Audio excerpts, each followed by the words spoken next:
captures the contribution of all our justice sector actors, from law enforcement to prosecution, adjudication, correction services, and policy collaboration.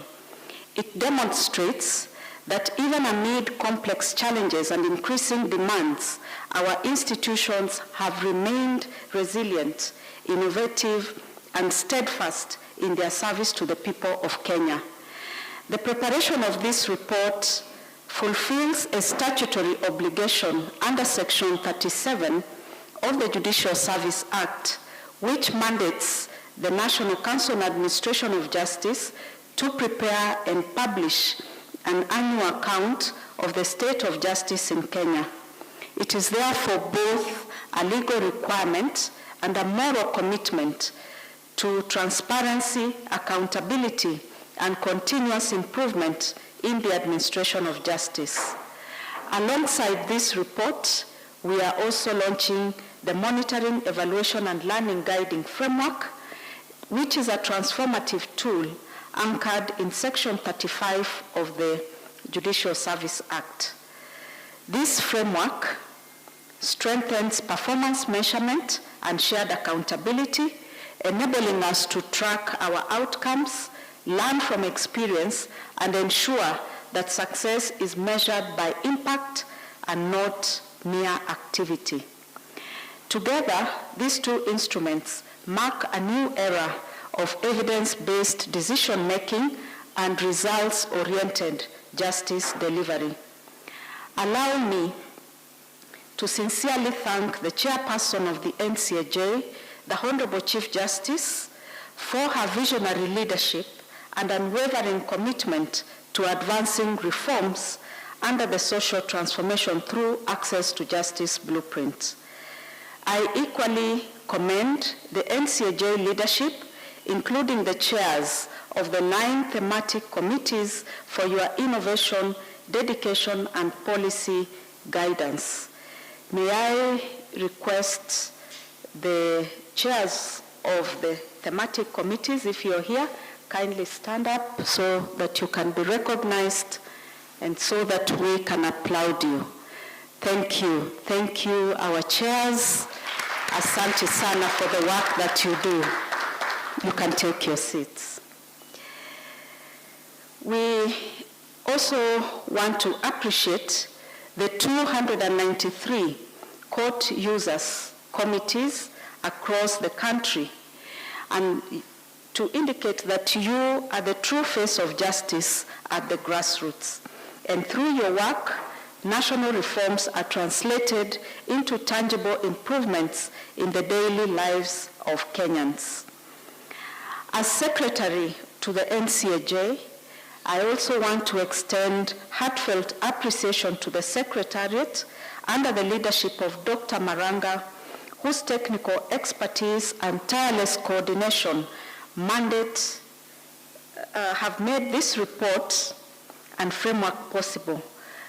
I want to request Dr. Maranga and the entire Secretariat team also to stand up for recognition and appreciation. Kindly let us applaud them.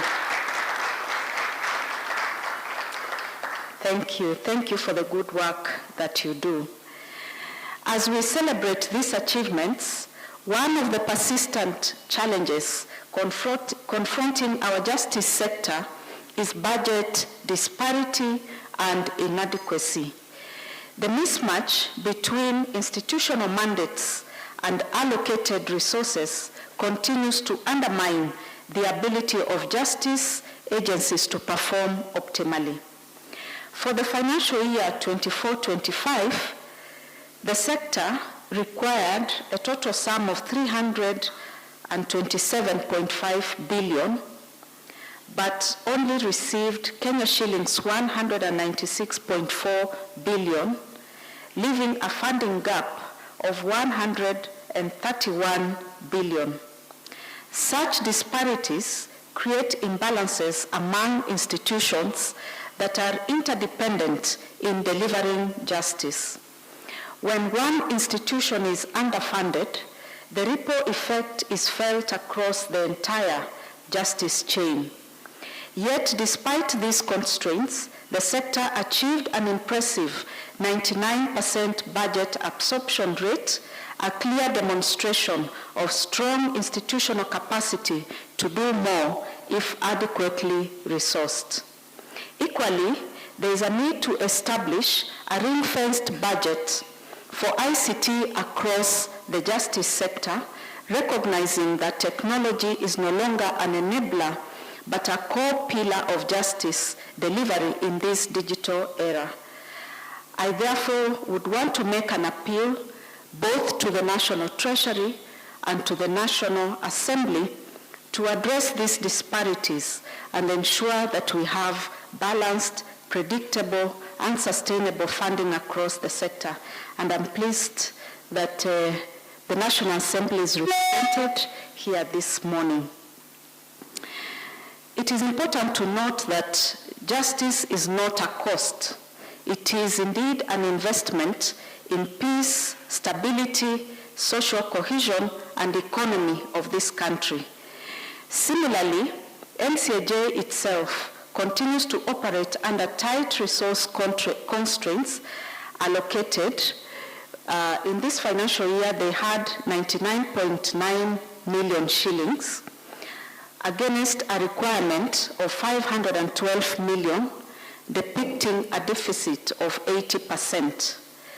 Therefore, it is important that we have a dedicated budget line for the Council, which is essential to strengthen coordination and sustain reforms across the justice sector.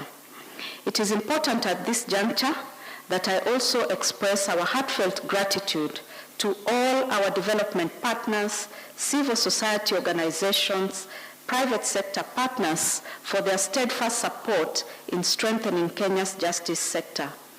Special recognition goes to the United Nations Office on Drugs and Crime, UNODC, through the EU-funded PLEAD program, the International Development Law Organization, IDLO, and the International Justice Mission, and equally, Equality Now.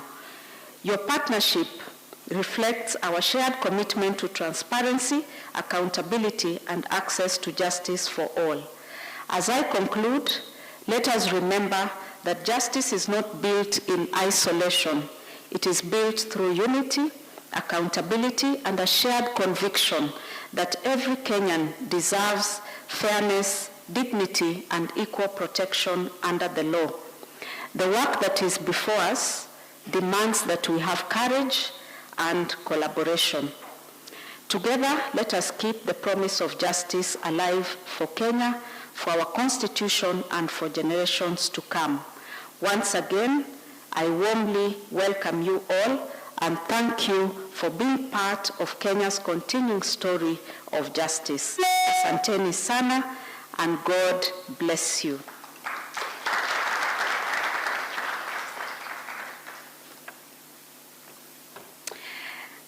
Allow me, as I thank the Honorable Chief Registrar for those insightful and grounding reflections, also recognize that the Inspector General is with us. Welcome, Honorable Inspector General. We also have a representative of the PS State Department for Gender and Affirmative Action, Mr. Moses Ivute, who's the Secretary of Administration. Honorable CRJ, again, thank you for those insightful and grounding reflections. We will have entertainment a little later on in the program, but for now, allow me to welcome our first presentation, which will be delivered by the Executive Director of the NCAJ, Dr. Moses Maranga, who will take us through the highlights of the report that we are presenting today. Dr. Maranga, you're most welcome.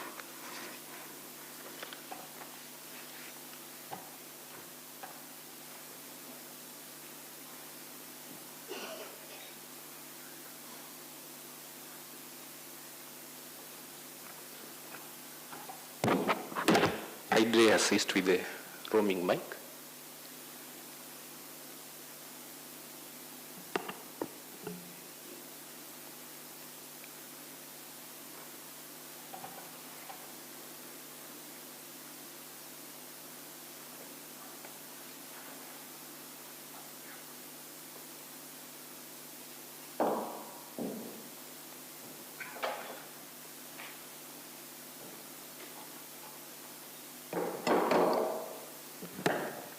Honorable Chief Justice of the Republic of Kenya and the Chairperson of NCAJ, the Honorable CS, Ministry of Interior and National Administration, the Honorable Attorney General, Honorable Chief Registrar of the Judiciary, the Principal Secretary, State Department for Correctional Services, the Inspector General, National Police Service, Commissioner General, Kenya Prison Service, President, LSK, and all other NCAJ members. With your permission, please let me read on the protocols established and again say good morning.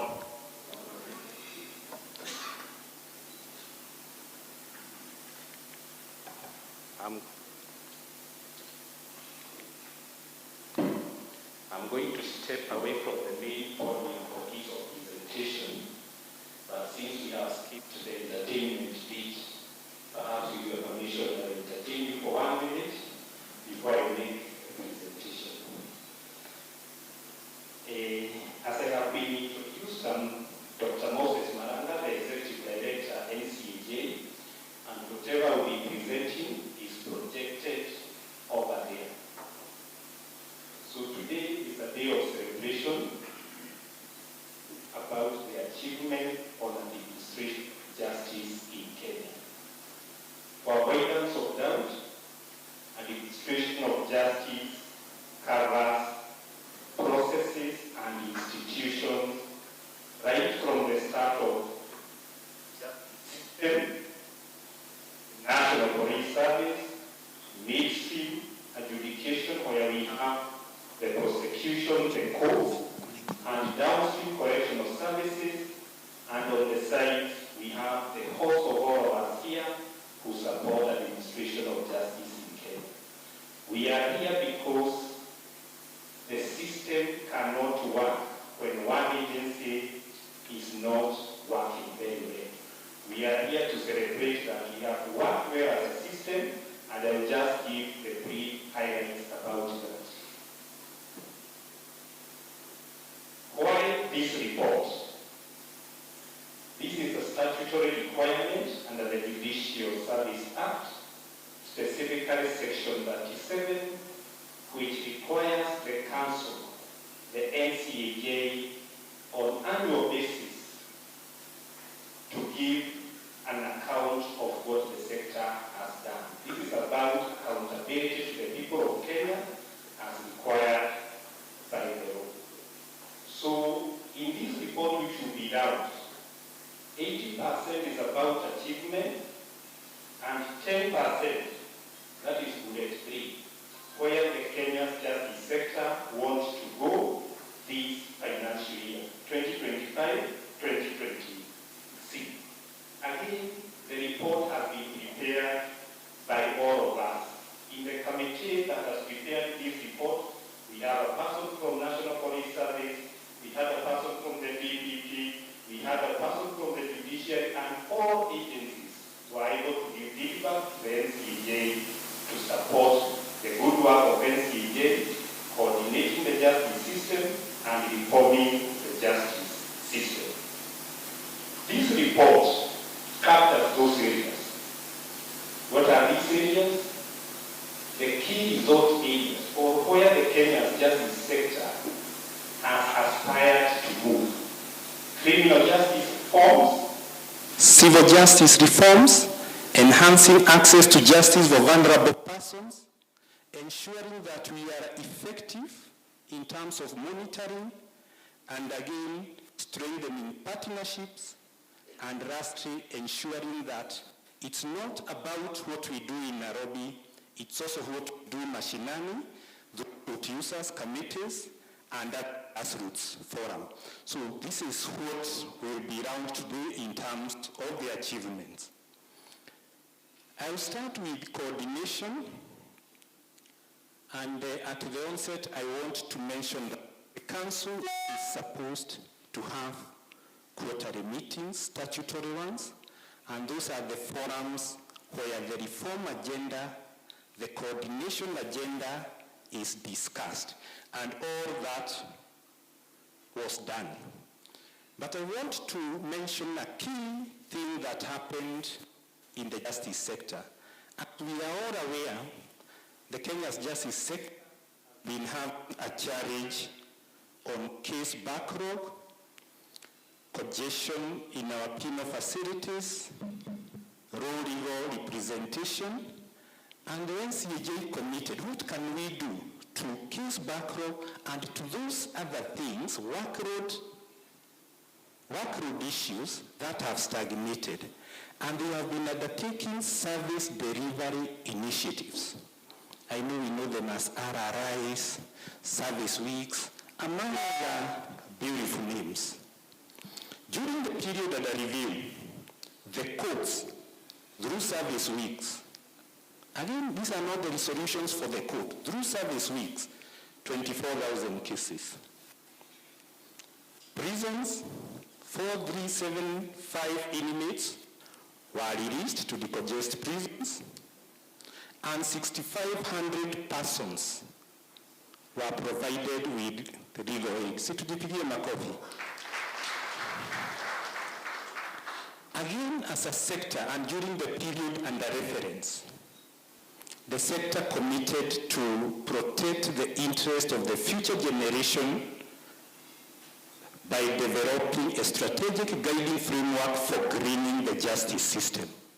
You know, previously, people used to think that matters of environment are a preserve of Ministry of Environment alone. But the justice sector came in and said, there are those environmental crimes which are handled by police. There are those environmental crimes which are prosecuted in the prison. They have been doing a lot of greening initiative, planting a lot of trees, specific over 6,000 trees. That is about protecting the future environment. Thank you. Someone has come to my rescue. Let's appreciate that photo again.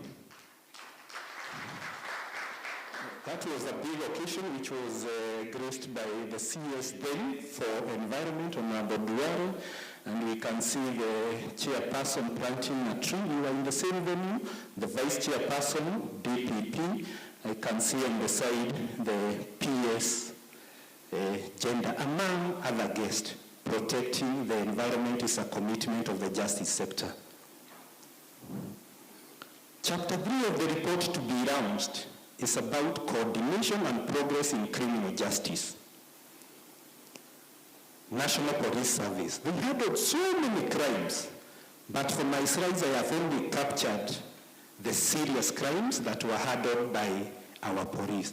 And they handled that successfully. The DPP processed 342 cases, 1,000 cases. IPON, 1,010. Our courts resolved 263,153, and we closed the year with 59,013 inmates. Again, a reduction from what we closed the year with the previous period. Probation and the aftercare service department processed 69,000 referrals. Again, this year the council or the justice sector emphasized the fight against corruption. And a key achievement was the development of this great guide known as Anti-Corruption Strategic Guiding Framework for Kenya's Justice Sector. But we did not stop there. Launching is one thing, implementing whatever has been launched is another thing. Allow me to just touch on a few things. EACC, 4,358 corruption cases processed. Courts. And when I say courts, at NCAJ we look at it broadly because courts is where all of us meet. Everybody here converge at courts. Matters anti-corruption, 2,475 were filed, 2,400 were resolved, a case clearance rate of 97%. That one deserves a clap. 97% case clearance rate. And at NCAJ we speak statistics. When it comes to the matter fighting corruption, those are the statistics. And we are happy to report that all our agencies, they have internal mechanisms, committees, integrity committees, other initiatives to support the fight against corruption. Civil justice reforms. I know the Honorable Attorney General will be very happy here, because the Office of the Attorney General really spearheads in the justice sector issues to do with civil justice. If you look at bullet 2, before I go to bullet 1, 29 bills completed, and they issued 448 legal opinions to ministries, departments, and agencies. Again, they were able to save the government 14.64 billion out of 14.86 billion claimed in key cases. So they deserve a clap. Back to bullet 1. Courts resolved 372,070 cases. I'll explain that in my other slide. We have other bodies, agencies, constitutional commissions which handle other civil justice issues. National Council for All Reporting. And I have seen my brother, Honorable Mugaka, is here. What the courts did, or National Council for All Reporting did, they have identified 17 key issues, legal reform issues. I think they will be coming to JRAC very soon, when they were making their judgment. And they said we need to reform around those 17 key issues. Council of Governor, they finalized 3 bills, 2 acts and 1 regulation. Commission on Administrative Justice, 1040 disputes. National Gender Equality Commission, 198 complaints. Kenya National Commission on Human Rights, 10 complaints. And we know in that year there were a lot of intervention from Kenya National Commission on Human Rights, and they were able to accomplish. Just a moment. Oh, the President RSK at Marisa, and I can see a bullet on RSK. Ladies and gentlemen, during that year, we had the Gen Z issue, and the RSK advanced 83 public interest litigation cases, supporting access to justice for vulnerable and other issues. That is their constituency, and we really thank them because they try to advance that in a big way. I wanted to explain this in terms of civil justice cases. The black curve, it's on a downward trend. It is showing that pendency or case backlog or wale customer wamekaa sana kwa corridors of justice wanaendelea kupungua. For them kupungua, it means all of us when we attend courts, we have made the resolutions, the yellow curve, to always stand above the blue curve on filed cases. Ati customer wakiingia 4, tunatoa 5. It means we are doing better as a justice sector. It cannot be judiciary alone. For judiciary to make decisions on resolutions, it's all of us around doing what is expected of us, reducing unnecessary adjournments. Again, NCJ, as I had mentioned, focuses on access to justice for vulnerable persons. I only focus on 3 groups. Of course, we have so many vulnerable persons, but for today, 3 groups. Children, courts resolved 17,000 against 15,453. Inamaanisha, they resolved more than those who came in. It means they were able to eat into those old cases, which is very good, and again, a key achievement. Foster care and guardianship laws were finalized, and again, Annual Child Justice Month and Day of African Child were held. The fight against GBV, it's still a challenge in Kenya. The justice sector is doing something, and as you can see, out of 31,460 cases that were filed, 31,880 were resolved. We are doing what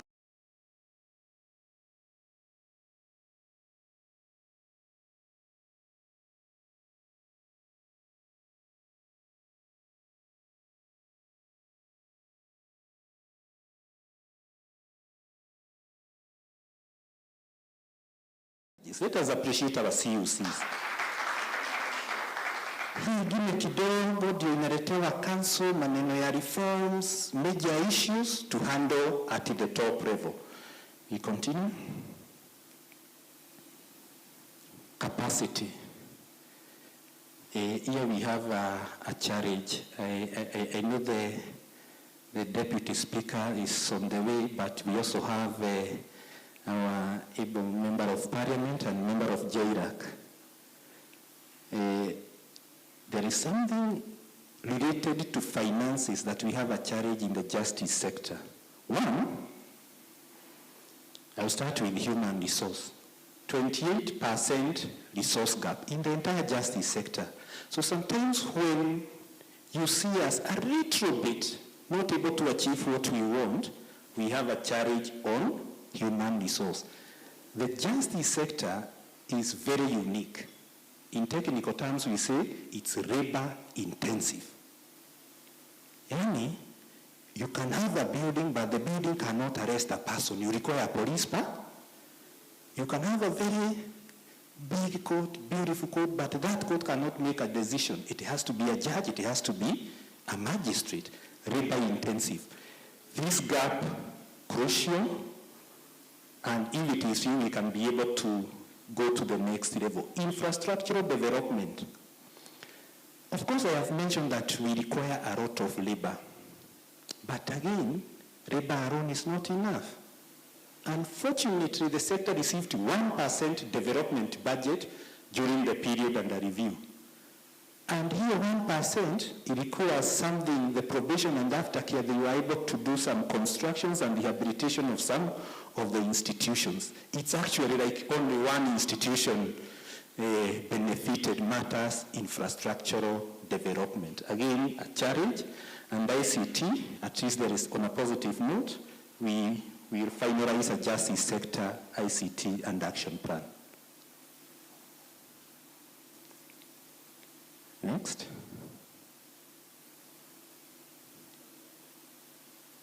Next slide.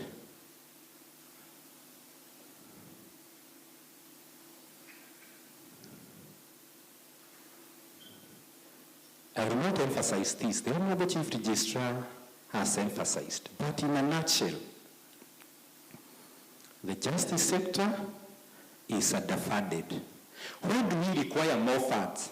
The absorption rate, ile pesa yote tulipewa, we absorbed 99%. This implies if we had been given more resources, we could have absorbed more. Can I mention the least funded institution?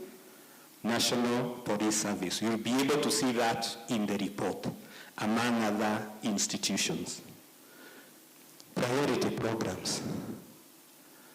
For the last 3 years, we have been launching annual report. That first bullet has always remained there. Penal Code, Criminal Procedure Code Amendment Bills. Today, we are happy we have the representation of the National Assembly. Hii kitu ikikuamuka, I know Justice Kenya is there. We will reform the criminal justice arena. And of course, I cannot forget about the council, the NCAJ bill. You've again focused on anti-corruption measures, the fight against GBV, provision of legal aids for the vulnerable, digitalization of the justice sector, matters mashinani second last bullet, and a new phenomenon which is emerging, people-centered justice. People-centered justice in a simple way. Are we really focusing on ourselves or to that person? The aim should be, once we do, everything we do should be about that person there and not us as institution. That is why you hear these big terms, child-centered justice, survivor-centered justice, people-centered policing. If we can allocate our budgets towards those initiatives and rest to ourselves, this is what we are Nairobi, then we will transform this country in terms of service delivery. As I wind up, and to link what I have said with the second document, monitoring, evaluation, and learning framework.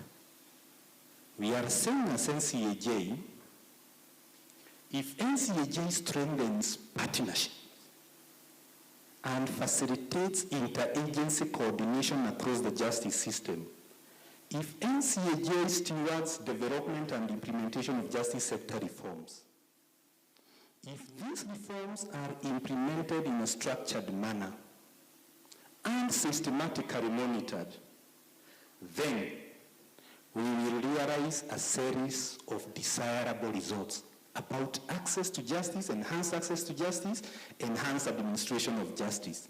If we mitigate the risk we are having, financial risk, human resource risk, capacity risk, then those results will contribute to the desired impact of a coordinated and cohesive justice sector serving the people in Kenya. Asanteni. A louder round of applause, please. Not just for Dr. Maranga's presentation, but for what you've been able to do as the NCAJ. I think that we need to appreciate ourselves more because a lot of work has been done. Honorable Chief Justice, the NCAJ report used to be a small chapter in the Soja report. Thanks to your leadership, we now have a full-fledged report that can actually track the progress in the justice sector. And that is truly monumental. So please, the band maybe can also help us celebrate because I think that there's been a lot done there. So we'll clap properly because it's also important to actually just appreciate how well you have done. So clap, and then we go to a topic that is a little scientific to help us track the gains that we have. So band, 1, 2. Okay. Yes.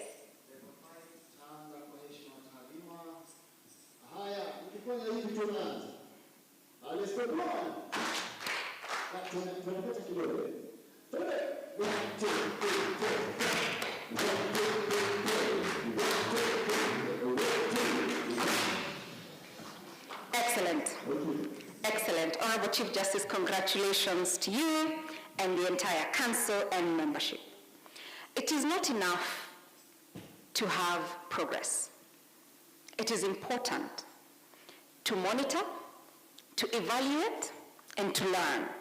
And today, as the Honorable Chief Justice also unveils the Justice Sector MEL framework, let us hear from Mr. Jerry Obure about effective justice sector monitoring, evaluation, and learning in the context of multi-partner coordination. Karibu, Mr. Obure.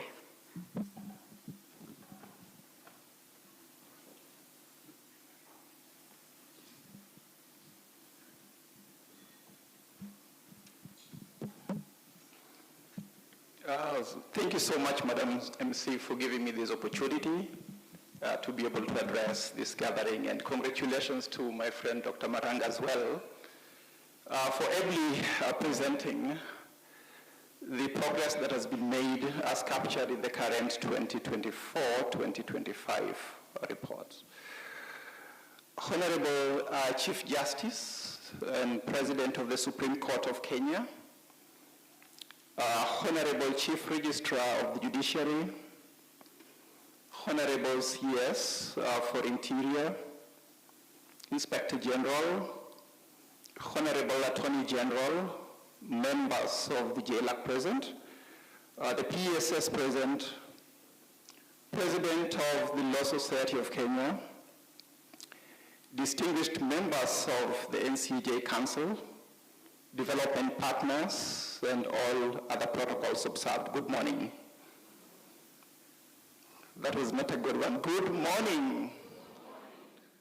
Thank you very much. So my name is Jerry Mobure, as introduced, and I am an officer of the International Justice Mission, serving in the capacity of Global Senior Specialist for Monitoring, Evaluation, and Learning. I am here on behalf of the Kenya country director, Mr. Vincent Chahali, who was not able to attend today, and who sends his sincere apologies for the same reason. It is an absolute honor of the International Justice Mission to join in this auspicious occasion of the launch of the NCAJ Annual Report 2024-2025, as well as the Monitoring, Evaluation, and Learning Framework. IJM is an international organization that works with diverse institutions of justice in 23 countries around the world to support capacity strengthening of justice mechanisms for more efficient delivery of justice system interventions and enhanced protection of vulnerable people in society. IJM has worked alongside the NCAJ over the last at least 4 years, as far as I know, being a technical companion as well as a cheerleader that motivates the NCAJ Secretariat to strengthen its strategy on monitoring, evaluation, research, and learning. We have shared important experiences and lessons that we have gained from other similar contexts, both within the country and from other programs that we run globally. In this year, specifically July, we launched a trailblazing regional data partnership and learning collaboration among Supreme Courts of El Salvador and Guatemala, that's in Latin America, in the city of San Salvador, just like I said, in July 2025. And the collaboration is aimed at using data and evidence to strengthen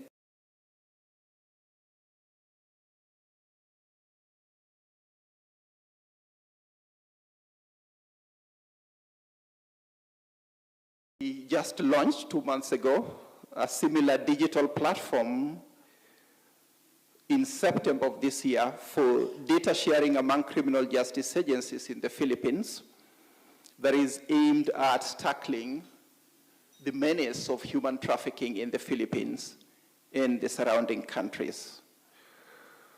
The latter collaboration had a great reception among key justice system actors such as those who are seated before me today. And indeed, over the last 2 months since the launch in September, we see how much this platform is contributing to the efficiency and consolidation of data to support learning and to support the administration of justice. Back at home, over the last 4 years as well, we have convened as IJM numerous partners on a platform that we call the Interagency Collaboration on Learning and Data Sharing for policing accountability in Kenya, and that has much to do with using sound evidence to hold the rogue officers accountable for any abuses that they may have committed in the execution of their duties.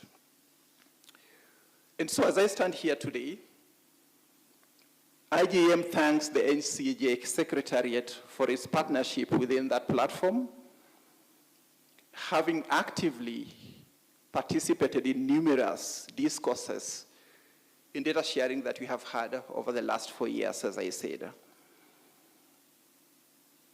At this juncture, IJM is initiating a similar platform as well in coastal Kenya to convene partners in such a manner that will help us to refine evidence and to use sound data to improve accountability on matters of violence against women and children, not only in the 5 coastal counties, but in the rest of the country. Allow me, ladies and gentlemen, to also convey IJM's appreciation for the immense work that the NCJ committees continue to do, particularly the ICT committee, in strengthening and streamlining data management systems within the NCJ ecosystem. We look forward to the dawn when all these beautiful efforts will come together to fruition, to elevate us from where we are to a point where we can say, as Dr. Maranga did call out, that we have a real-time, evidence-based system that allows us to make sound decisions and to inform reforms that we may need as a country. Ladies and gentlemen, these enormous efforts that we are putting in also avail equally enormous benefits to us in terms of strengthening our monitoring, evaluation, and learning systems. The M in that acronym stands for monitoring, as most of you may know. Over the last 2 decades, as I grow in this profession, we have routinely defined that M to mean continuous collection of data. But I want to challenge that that M is accompanied by yet another pre-word, which is strategic. And so, my friend Dr. Maranga, next time that you revise this guiding framework, you get to include the strategic monitoring of our efforts to mean that we not only collect a plethora of data on indicators, but we also be strategic to collect data that will give us the required propulsion in terms of advancing the kind of reforms that we want to see within our justice sector. We also have the E in that acronym, which stands for evaluation. And in this sense, what we mean is we need a stronger and deeper sense-making in terms of what we're doing. The report that is being unveiled talks about numerous gains in terms of case processing, reduction of case backlogs, and numerous other things. And so we want to hold this together and ask ourselves, what does this mean at the end of the day? What's the sense-making that you're obtaining from it? And finally, the learning piece, which means that we not only focus on what we want to achieve, but we are also looking at emergent observations and experiences that come from that system that we're doing. In conclusion, ladies and gentlemen, IGM wishes the NCJ Council and the Secretariat much success in implementation of this framework and resounding success in using this to steer reforms within the country. Thank you very much. Thank you very much. Thank you, Mr. Obure. Thank you very much, Mr. Obure, for that presentation. Very, very important. I am looking at the time and the number of speakers that we want to hear and listen to, and just want to make a very soft nudge to stick within the 5 minutes present, without watering down the enormity of the issues we're discussing today.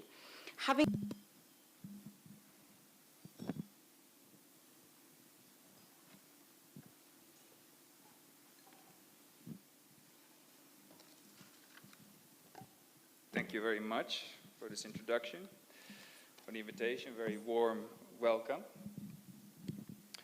Honorable Chief Justice of the Republic of Kenya and Chairperson of the National Council on the Administration of Justice, Excellencies, distinguished guests, colleagues, ladies and gentlemen, it's really an honor for me to be here today and to address this forum on behalf of the United Nations Office on Drugs and Crime. I've only recently joined the UNODC Regional Office for Eastern Africa here in Nairobi, and it's really a great pleasure for me to participate today in this launch event for the annual report on the administration of justice in Kenya. And let me start by saying that based on the previous speakers, the presentations that we've already had, I'm really deeply encouraged by the commitment demonstrated by Kenya's justice institutions, by your civil society, and by the development partners in building a fair, transparent, and people-centered justice system. Now, our partnership with Kenya here is anchored in a broader UNODC strategic vision for Africa. And this strategic vision underscores justice, integrity, and human rights as foundations for sustainable development. And our work here in Kenya is implemented in partnership within the UN Sustainable Development Cooperation Framework, together with our national counterparts. And we are also very proud to work together with you on key joint programs, such as the one already mentioned, the Program for Legal Empowerment and Aid Delivery, which is co-funded and implemented together with the European Union. Our global mandate, UNODC's global mandate, is anchored in international standards. We're talking about international drug conventions. We're talking about the UN Convention against Transnational Organized Crime. We work with the UN Convention Against Corruption. And also we are the guardian of the UN standards and norms in crime prevention and criminal justice. And based on this global mandate, and as a long-standing partner of Kenya on the work in the administration of justice, let me offer some perspectives, some lessons, some recommendations, if you will, in 5 key areas of our joint work here in the country. First, enhancing institutional coordination remains central to improving the administration of justice. That's why it's fantastic to be here today and to listen to all of you. UNODC encourages strong interagency collaboration through mechanisms such as this, the National Council on the Administration of Justice. This will help to promote a cohesive and a whole-of-sector approach.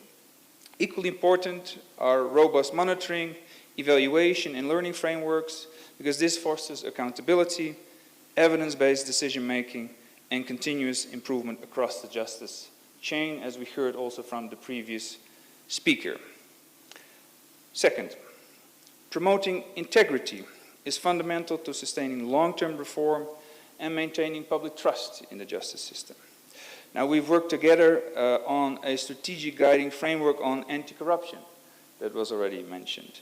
And we believe that the full implementation of this guiding framework will reinforce the internal accountability mechanisms that are necessary to prevent and effectively address corruption. The third point, expanding legal aid and alternative dispute resolution mechanisms, particularly at the grassroots level, and this is done through the court users committees that were already mentioned. This is really key to making justice accessible and affordable. So, really happy to hear about the progress in that direction, and equally strengthening protection for victims of sexual and gender-based violence, children, and persons in detention will ensure that no one is left behind in the pursuit of justice and human dignity.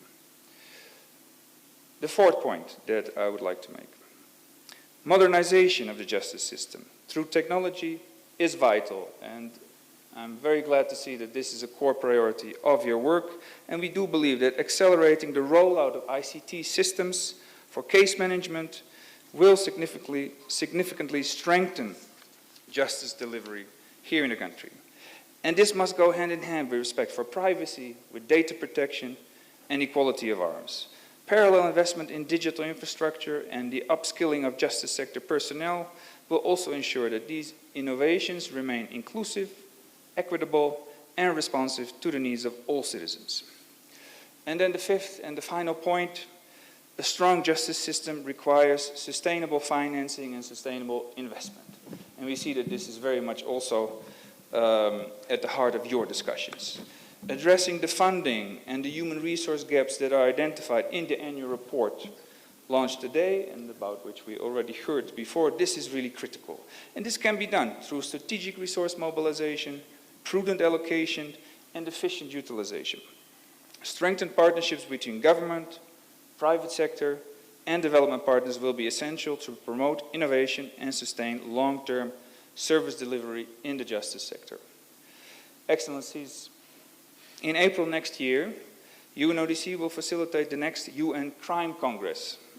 This Crime Congress will take place in Abu Dhabi, and this is the world's largest dialogue platform on crime prevention and criminal justice, held every 5 years.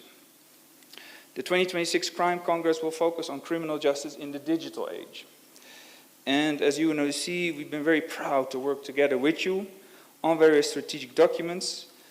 In addition to the MEL strategy that is launched today, I would like to mention the guidance on greening the justice system that already we heard about, and also the justice sector ICT policy. And we do hope that some of these best practices that you are showing and that are coming out of our partnership here in the country, we hope that these can be presented and shared at the upcoming Crime Congress. In conclusion, let me express our sincere appreciation to our national counterparts one more time, also to the European Union, the Danish government, other development partners present for their steadfast support, for their commitment to strengthen the rule of law and access to justice in Kenya. We believe that the progress that is reflected in the annual report for 2025 demonstrates that reform is possible. It's possible when there is strong leadership, it's possible when there is collaboration, and it's possible when there is a commitment to shared values. From our side, UNODC side, we'd like to reaffirm our commitment to support Kenya's justice institutions in advancing people-centered justice, combating corruption, and strengthening the rule of law.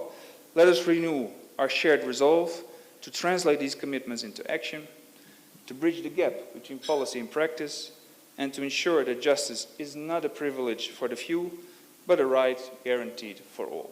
Thank you very much. Thank you very much, Ken, for giving us those wonderful insights. Let me welcome Ms. Christina Barrios from the European Union delegation to Kenya. And as Ms. Christina walks to the podium, let me just reflect on this idea of accountability and public trust as a recurring theme. And if you've done an analysis of Afrobarometer's opinions, you'll see that 59% of Kenyans actually think that there is corruption in the justice sector. But corruption is perceived also for insufficient or lack of service. And so it will be interesting to hear the rule of law perspective and human rights and sustainable development aspect that Ms. Barrios will speak to us about. Because in part, perhaps, Kenyans think or conceptualize that as corruption, lack of services, violation of human rights. Ms. Christina, karibu. Asante sana. Thank you so much. Honorable Chief of Justice, all protocols observed, dear colleagues, thank you so much. And apologies on behalf of our ambassador, Henriette Gege.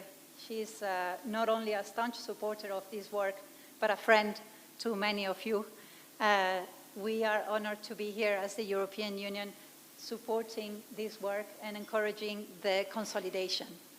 In the remarks that we just heard, we also emphasized the multilateral work.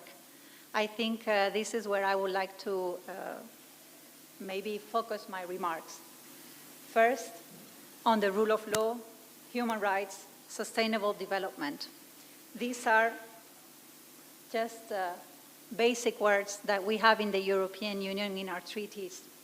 This is something that we have also embedded in the Europe-Kenya Economic Partnership Agreement that we have signed. These are principles that are general and common to all of us. The same way multilateralism, the support of the United Nations and the work we are doing together here. The Deputy Resident mentioned not only the work that we do for the annual report, for the institution, but in general, the way that this is the way international relations keep strengthening the core base and cooperation. Kenya is a member of the Human Rights Council this year. We believe that this is the way that international, domestic, regional, Europe-Africa relations go all in the same direction. Rule of law, human rights, sustainable development. Now, on the report itself, I think we have heard a lot and how we are proud of this work. I think consolidating the gains, as you were tasking me to discuss about, is something that we will all be looking at next year, and that I think Kenyans will be looking at next year. So not only the content, but also the form, how this will be done, how the consolidation and the implementation will be done. It's, I think, important for all of us to follow, because it is the expectation of Kenyans. The themes that appear, I think, that have also connection with rule of law, human rights, and sustainable development are: 1, the progress in criminal and civil justice; 2, the access to justice for vulnerable groups, and I think the depiction of how you have been dealing with the backlog is really interesting in this regard; and 3, the institutional coordination, where clearly the Council is playing a key role. The report is promoting transparency and accountability, and it is with this evidence-based policy that we will be able to work on new programs, to have your own priority programs where the implementation, the work with the Assembly, and not only next year, but in the years to come, implementation will materialize. The focus of the report on anti-corruption, on gender equality, a sustainable development goal itself, environmental justice, and digital transformation are 4 of the angles where we think the European Union can continue working with Kenya and with the international partners in this work. The digitalization of justice sector, as the Chief Registrar herself was mentioning, is not just an enabler, but a new pillar. I think this is something where we will be looking at very carefully, and as the European Union, not only with the PLEAD program, but in general with our work, digitalization and how to deal with the challenges of digitalization is really key. We are speaking about institutions. Institutions carry a legitimacy that is based on how much we deliver. We as the European Union, we also have to deliver. We deliver on the rule of law, we deliver on human rights, on international cooperation for our citizens in Europe. And this is why we are here, because we believe in this international cooperation. You too, it's an institution. Justice is a right of the people, but it is also an expectation. Our responsibility as institutions is to deliver. If we don't deliver, we lose legitimacy. Even as European Union, we have this problem sometimes. All institutions, we really have to deliver for our people.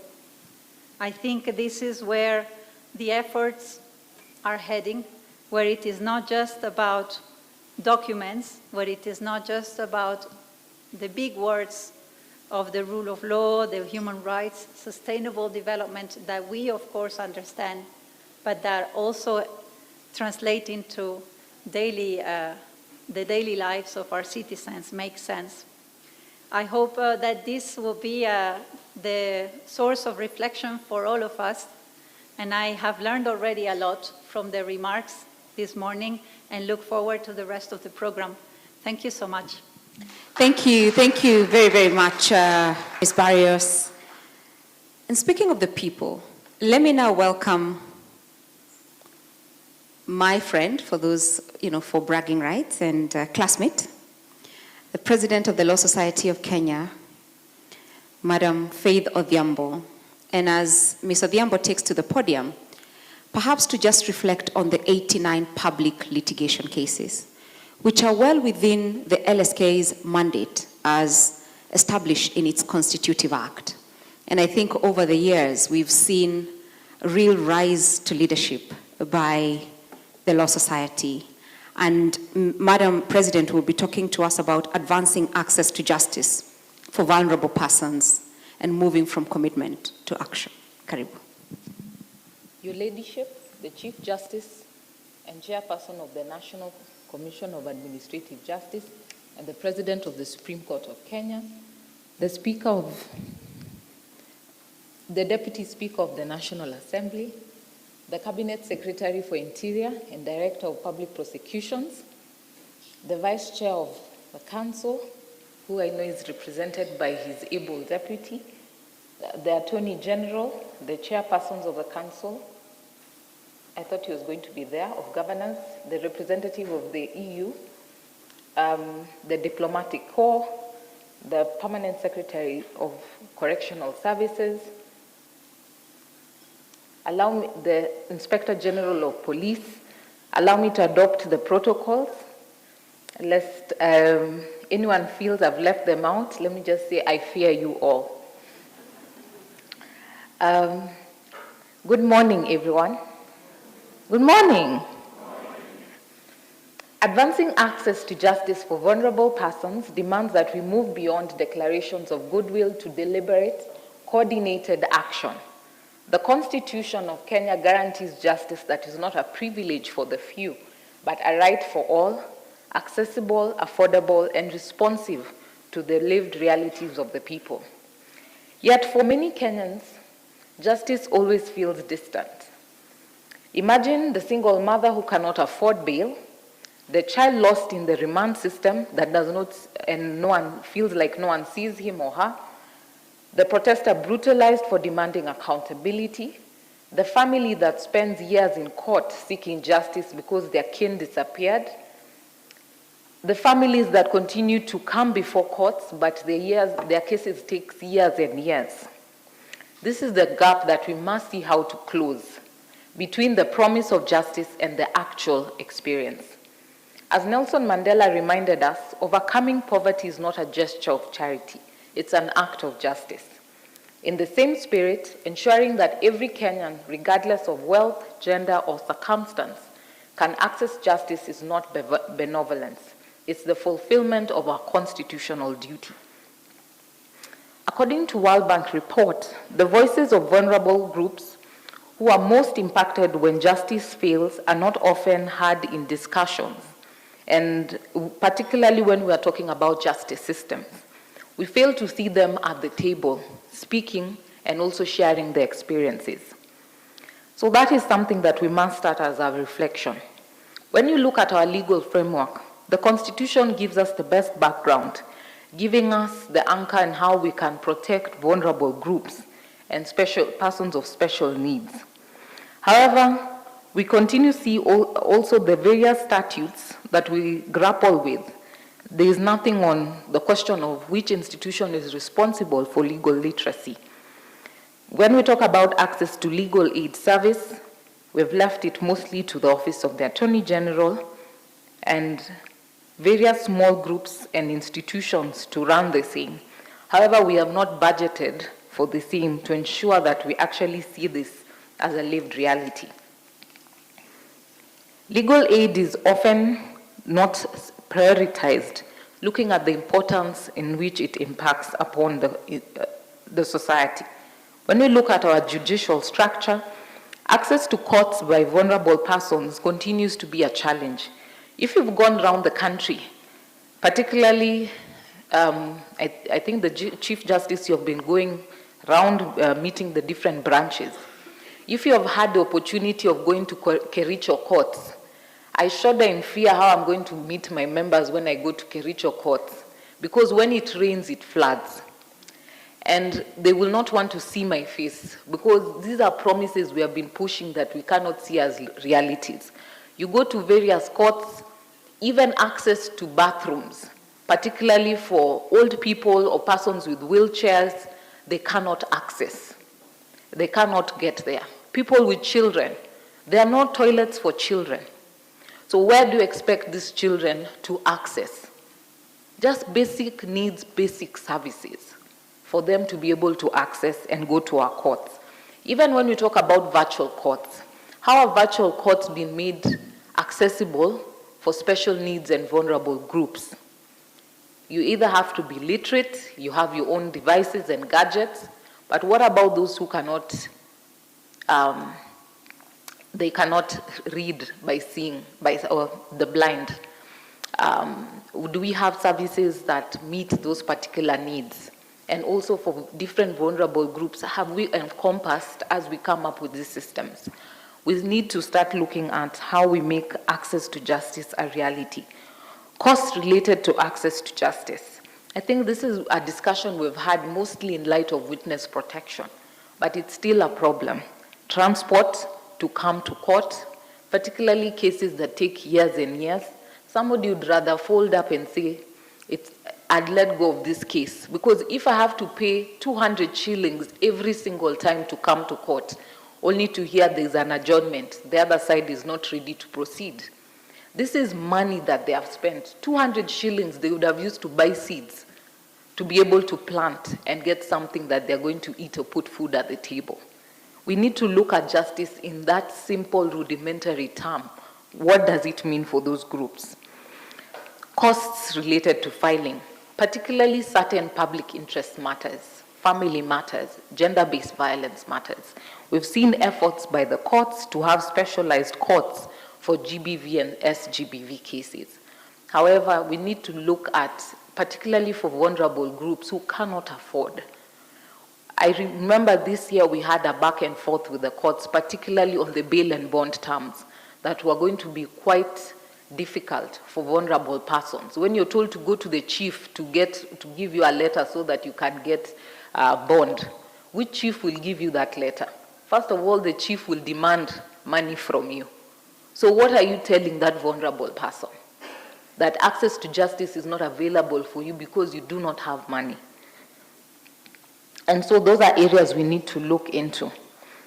Cultural structure. I think we normally talk about so many things, but we forget the impact of culture in our country.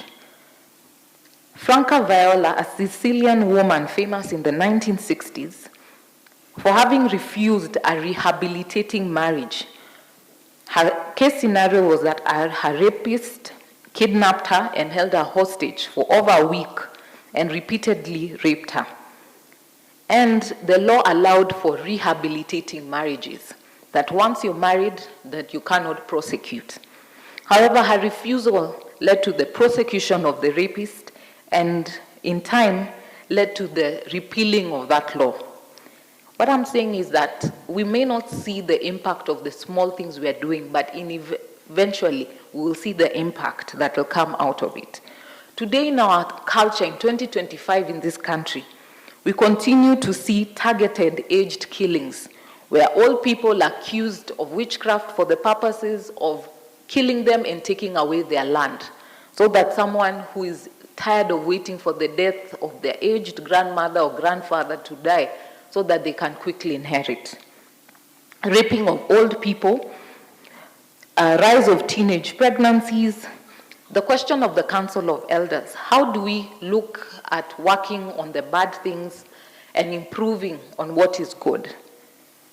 By virtue of the task force on gender-based violence and femicide that was hosted by the Cabinet Secretary of Interior and also the Ministry of Gender, I had the opportunity of learning some of the bureaucracies of our laws and what the impact it does.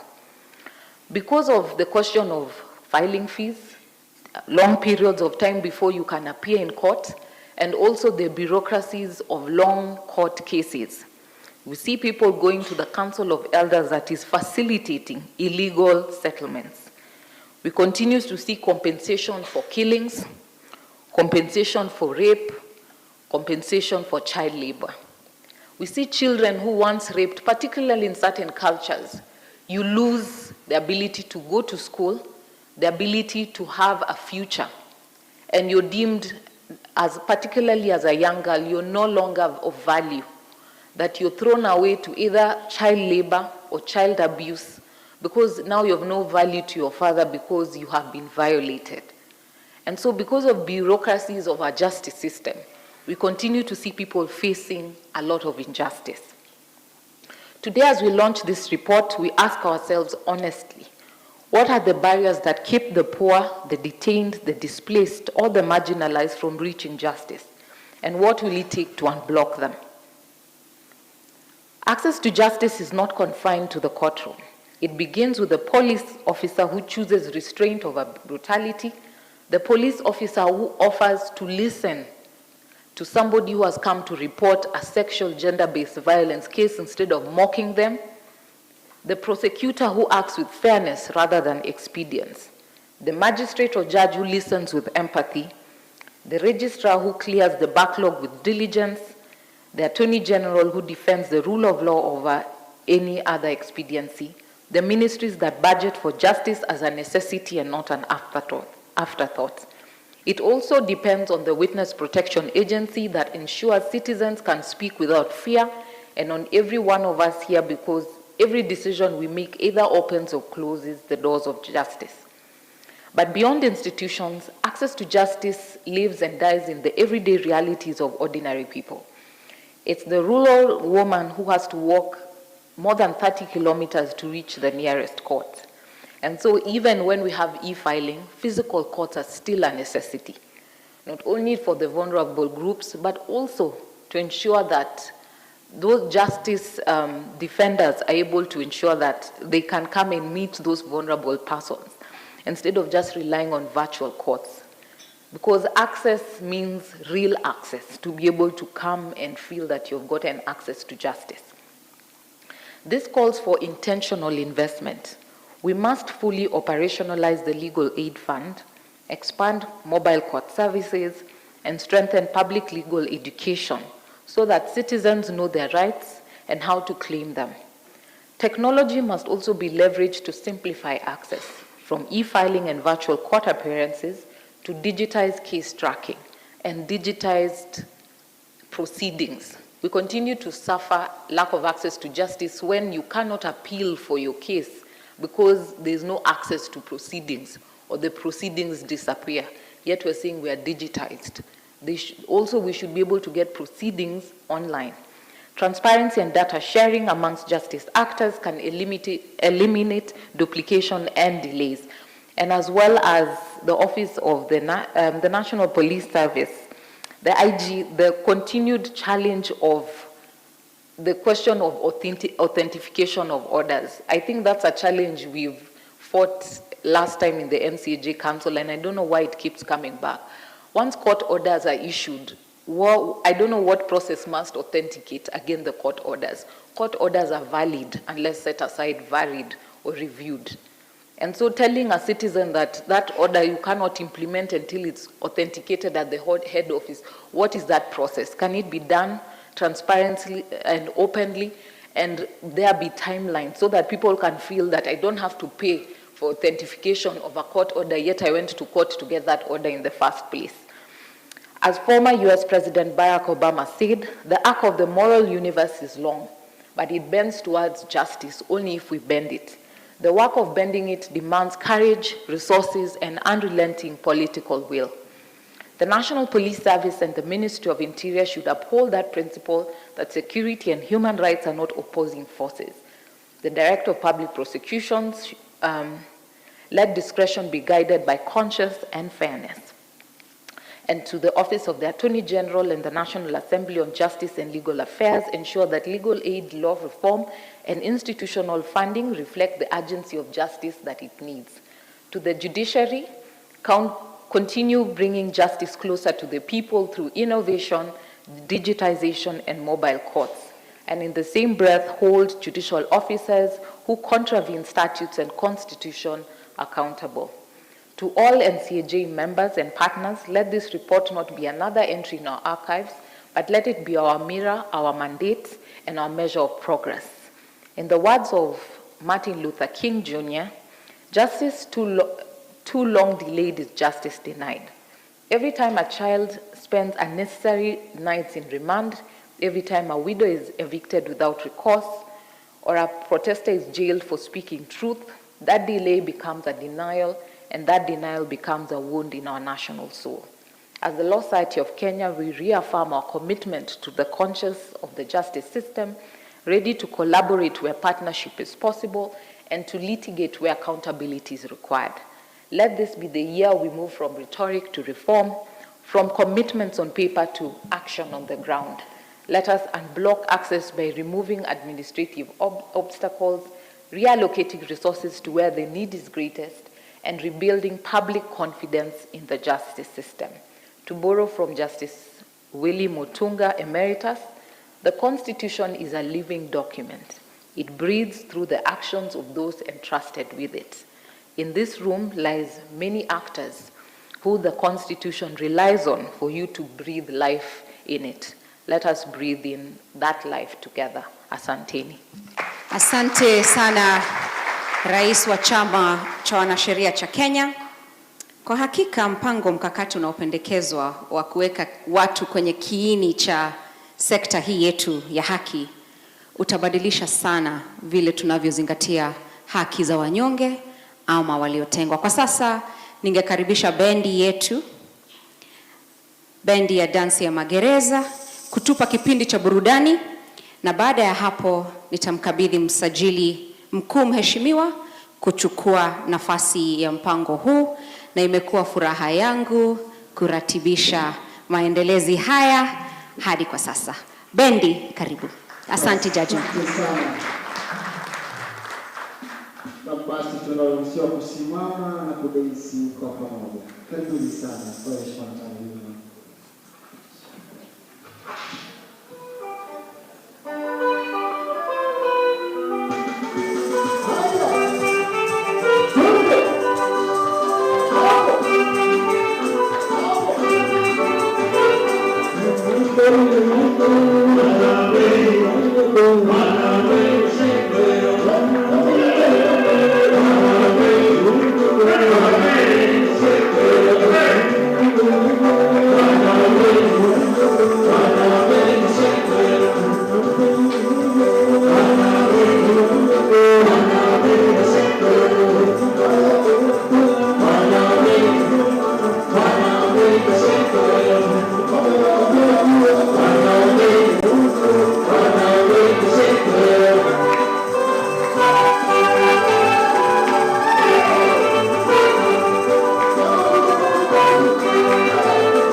Asante sana.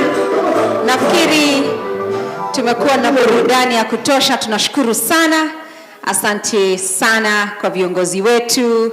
Nafikiri sasa sisi wote tumechangamka, tuendelee na ratiba hii, na sasa namkaribisha msajili mkuu wa mahakama. Karibu.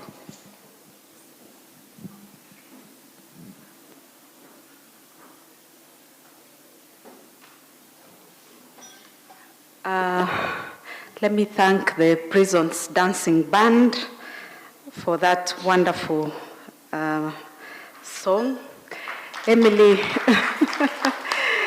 Kipchumba is my favorite song, and I'm sure CS, you are at home. So, as we were progressing in the program, we were joined by the Deputy Speaker of the National Assembly, Madam Gladys Boss. Karibu sana. You are most welcome this morning. Thank you, Madam Rose Washuka, for leading us through the first session of the program very well. And now we are ready to go to the second session. And it gives me a great pleasure to moderate this important session, which will be focusing on the new frontiers of coordination in the administration of justice. I'm sure by now we have understood that the administration of justice stands on three inseparable foundations, that is the people, security, and sustainable financing. To take us through this presentation, I will now want to call upon the Inspector General of Police, Mr. Douglas Kirocho, to make a presentation on public partnerships for strengthened justice delivery. Karibu sana, Mr. IG. Karibu.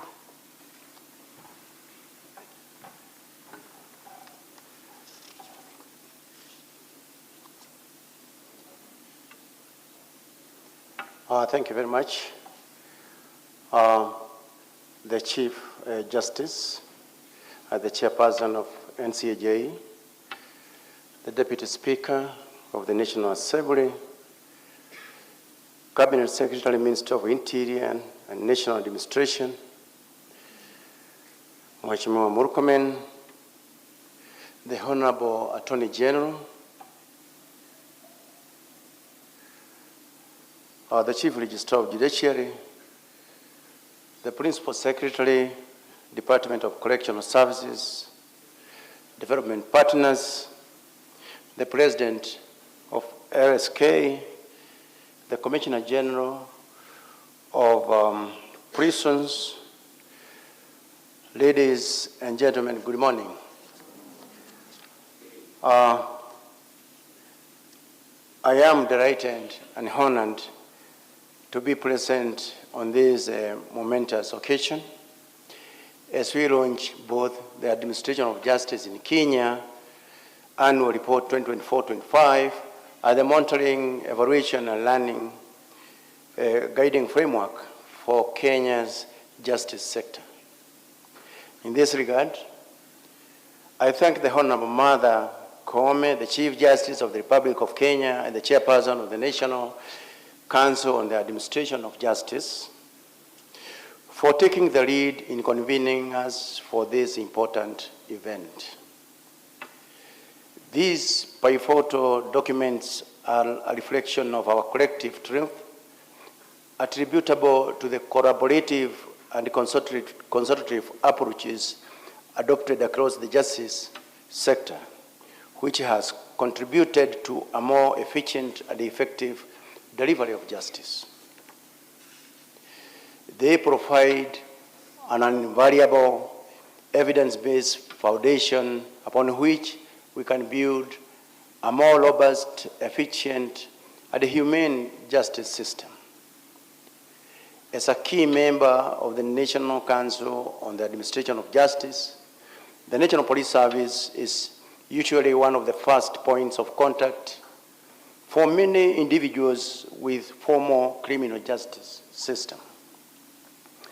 This frontline position confers upon us a sacred duty to uphold the rule of law with integrity, to protect the rights of every individual, and to conduct our investigations with a professionalism that can withstand the most rigorous legal scrutiny.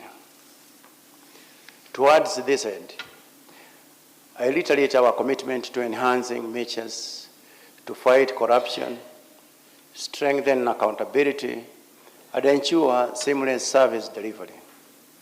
Pursuant to our vision of becoming a professional, efficient, and responsive police service, we are committed to building a service that provides effective, people-centric, and accountable policing to foster safe and prosperous society.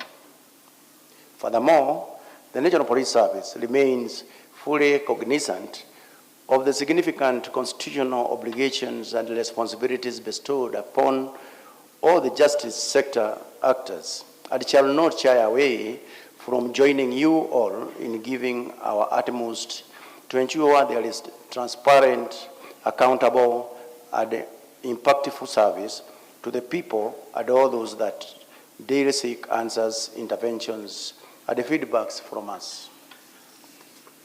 Distinguished guests, ladies and gentlemen, equally, it is not lost on us as a service that successful prosecution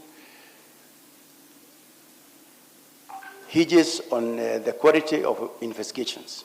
Each investigation presents an intricate puzzle, often requiring a combination of specialized tools, knowledge, and experience to piece together evidence together. From financial fraud, cyber threats, to terrorism and other serious crimes, it is clear that collaboration is key to successful outcome. The National Police Service remains keen to tap into this opportunity and will continue to focus on deepening interagency collaboration, leveraging technology and improving our handling of vulnerable groups. This includes enhancing our capacity to manage cases involving sexual and gender-based violence, children in conflict with the law, and persons with disabilities, ensuring they receive the specialized and sensitive treatment they deserve. In addition, the National Police Service has embraced community-centered policing, recognizing that the most effective intelligence and the only truly sustainable safety and security stems from collaborative public partnerships. Our strategy is to rededicate ourselves to building this trust from the grassroots upwards. As I conclude, I commend the Council, the NCAJ, studying and working committees, the Secretariat, and the entire team that has worked tirelessly to compile the annual report and the framework we launch here today. I reiterate our steadfast commitment to working closely with all of you to foster a more coordinated, transparent, and people-centered justice system for the public good. I thank you all. Asanteni sana. Asante.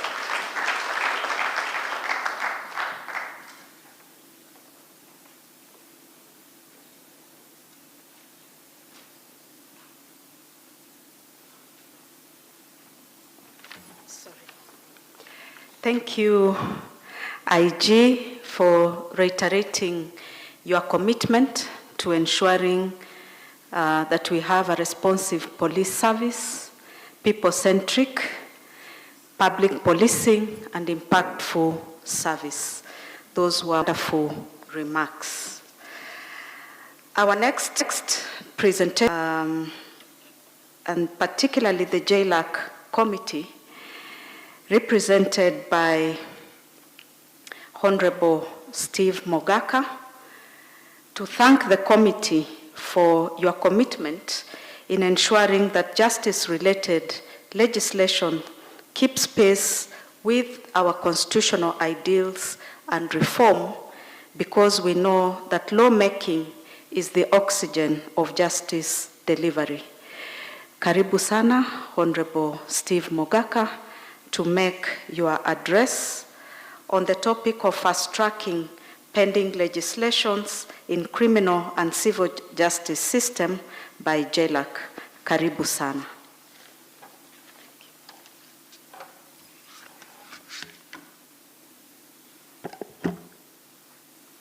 Good morning, good people.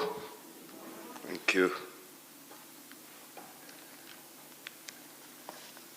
Lady Justice Murkomen, our President of the Supreme Court and Chairperson of the NCAJ, the Deputy Speaker, Honorable Sholei, Waziri, my learned friend Kipchumba Murkomen, the biggest law firm, the Honorable the Attorney General, Madam Dorcas Oduor, the DPP, the CRJ, and if you can permit me to write on all the protocols laid before me, permit me to make these remarks on behalf of the Chair of the Justice and Legal Affairs Committee of the 13th Parliament, Honorable George Gitonga Murugara, who salutes you and assures you of our very best support in our endeavor to achieve our objectives. And he says, Chairman, I am glad to address you today as we reflect on the impact of legislation as a transformative instrument for justice. Allow me to begin by conveying the well wishes of the Honorable George Murugara, MP, Chairperson of JLAC, on behalf of whom I shall be making these remarks. Ladies and gentlemen, the Justice and Legal Affairs Committee remains committed towards advancing legal reforms that align our criminal and civil justice system with the Constitution of Kenya, human rights standards, and the evolving needs of our society. Enhancing the administration of justice in Kenya remains very crucial. Over the last decade, the NCAJ and its working committees have driven major reforms through collaboration and innovation. Notably, to fully realize these reforms, the committee endeavors to ensure that progressive laws developed through multi-agency efforts are fast-tracked for timely enactment. Among the key legislative priorities before the Committee of Justice and Legal Affairs are the Penal Code Amendment Bill and the Criminal Procedure Code Amendment Bill, developed under the leadership of the National Committee on Criminal Justice Reforms. These bills represent some of the most comprehensive reforms to Kenya's criminal justice system since independence. They seek to modernize the law, remove colonial relics, discriminate poverty, and ensure that justice processes are fair, efficient, and constitutionally compliant, as well as timeless. The proposed amendments are far-reaching. They aim at decriminalizing and reclassify petty offenses, which currently account for over 70% of the cases processed through our courts. These minor offenses overburden and clog our system, waste prosecutorial and judicial time, and lead to unnecessary congestion in our prisons. By decriminalizing these archaic laws,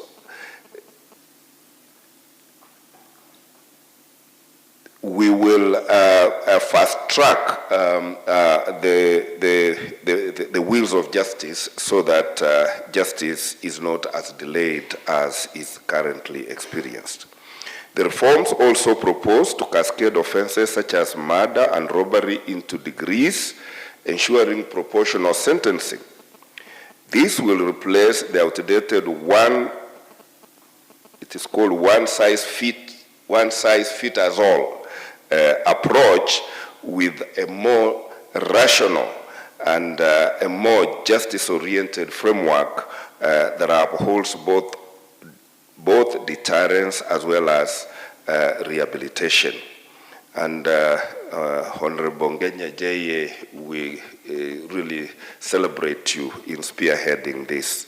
Importantly, the bills are also,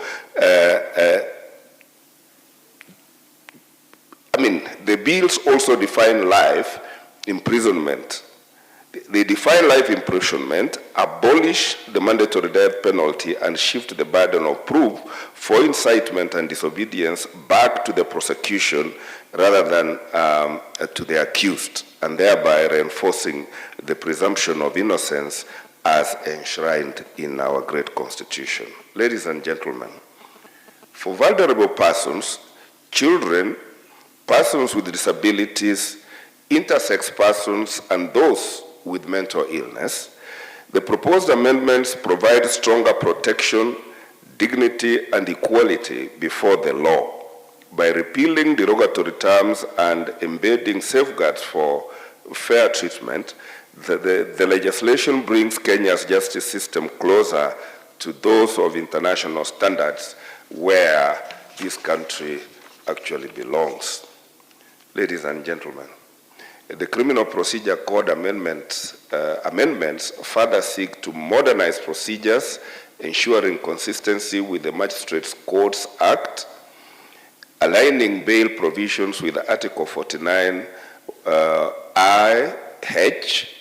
Article 49(1)H of the Constitution, and then establishing a Criminal Procedure Rules Committee to guide uniformity in criminal procedures and innovation being enhanced. The impact of these reforms will be profound. They will reduce prison overcrowding, curb corruption linked to the enforcement of vague offenses, promote restorative justice, and improve Kenya's global human rights standing. Most importantly, they will make justice more humane and accessible to all, regardless of status or circumstances. In similar vein, the Justice and Legal Affairs Committee is also seized of other crucial bills such as the Penal Code Amendment Bill 2024, sponsored by the Honorable Anthony Tomo Luoch, MP. Sorry, lost his father the other day. The bill, which was read at a first time in the House on 4th June 2025, seeks to amend the Penal Code to repeal Section 226, which provides for the offense of attempted suicide. This amendment is in tandem with the High Court's finding to decriminalize suicide. Finally, and in closing, I reaffirm JLAC's commitment to ensuring that every law governing justice serves the people it is meant to protect. The committee will endeavor to fast-track justice sector reforms for the good of the nation, the efficiency of our institutions, and the dignity of every Kenyan. And on off-the-cuff remarks that I had here about the disparity and inadequacy of the budget, we all make this budget together, Kenyans, and we want to plead with you that when we start the journey of budget making, all of us ask for what we want, and then you send us Parliament to go and source that money, some from our pay slips, some from elsewhere. Don't forsake us, good Kenyans, when it comes to that. And then very finally, we want to thank the president of the LSK in absentia, I think she has left, for those great remarks, and you are all invited. And one more time, thank you so much for giving us the invitation, and we will work together in this journey, and together we will make Kenya greater than it is. God bless you. Thank you, Honorable Steve Mogaka, for the great insights on the proposed legislative reforms and your commitment to fast-track justice sector reforms in order to promote restorative justice. Our next discussion focuses on a key component of the justice chain, that is correctional services. The effectiveness of the justice system does not end at conviction or sentencing. It extends to how we rehabilitate, reintegrate, and restore individuals back to society. And to share insights on emerging issues in correctional reforms for effective justice delivery, I'm honored to invite Dr. Salome Biako, the PS State Department for Correctional Services. Karibu sana, Dr. Salome. Kindly let us applaud as she comes to the front.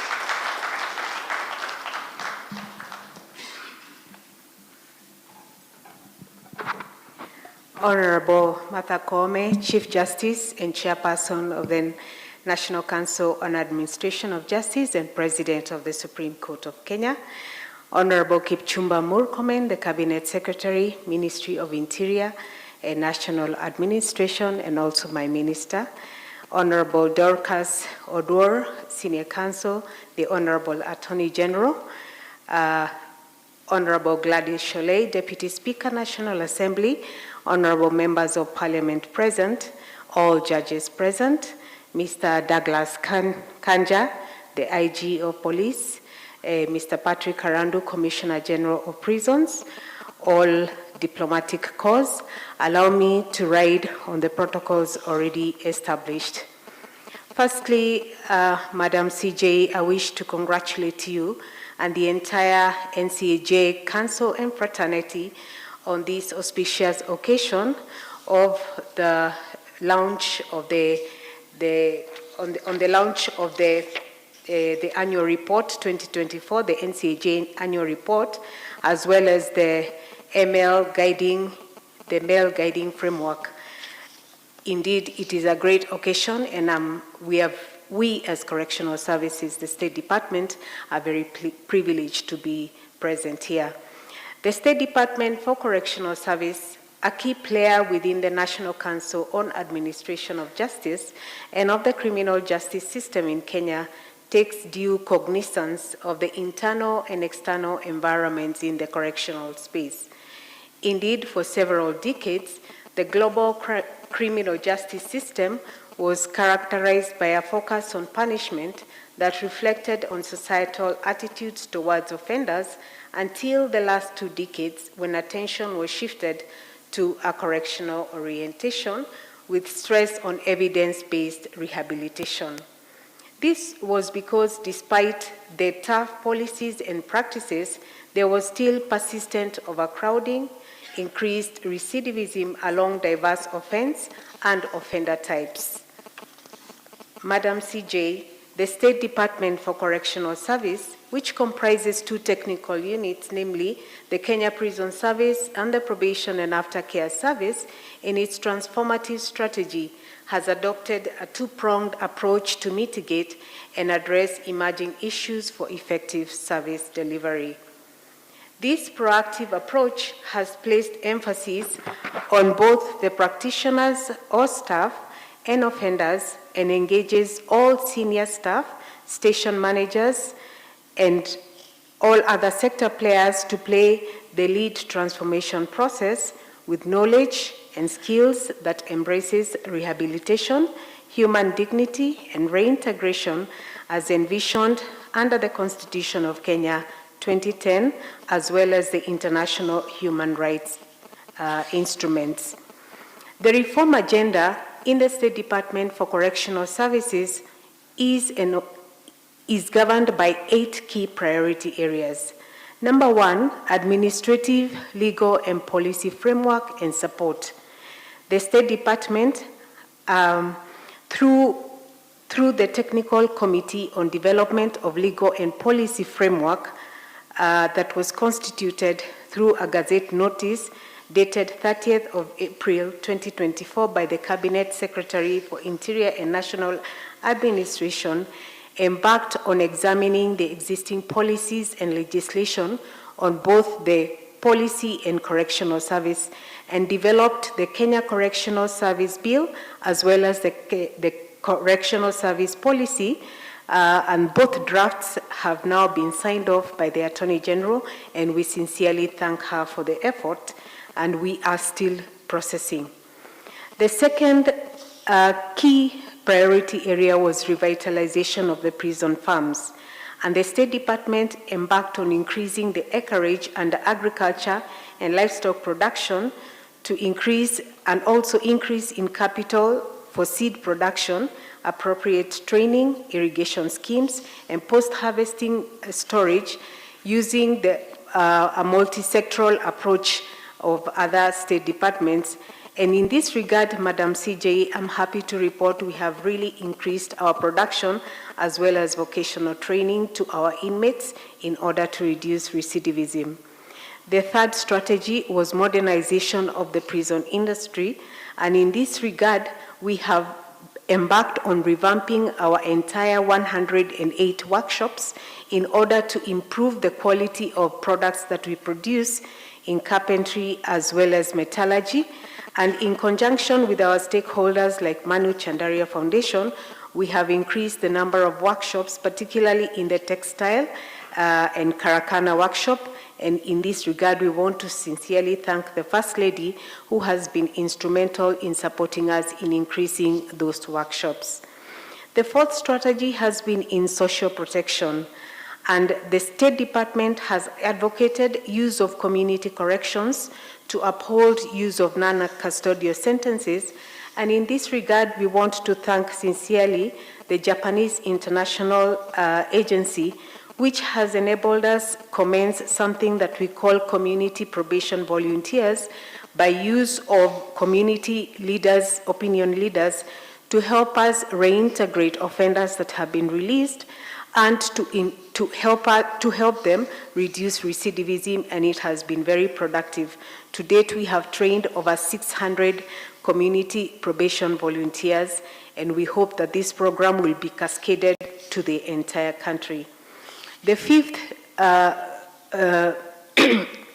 approach is through educational and vocational training coordination, particularly through use of our stakeholders, the TVETs like Kiambu, National Kenya Polytechnic, and other polytechnics, to be able to give our offenders who have been going through training the prior certificates of prior learning, so that once they have been released, they can be able to get jobs and they can be incorporated into the job market, and this will be instrumental in reducing recidivism. The sixth approach is institutional infrastructure and operational capacity. And in this regard, the State Department has embarked on reintegration of offender record management and case management systems.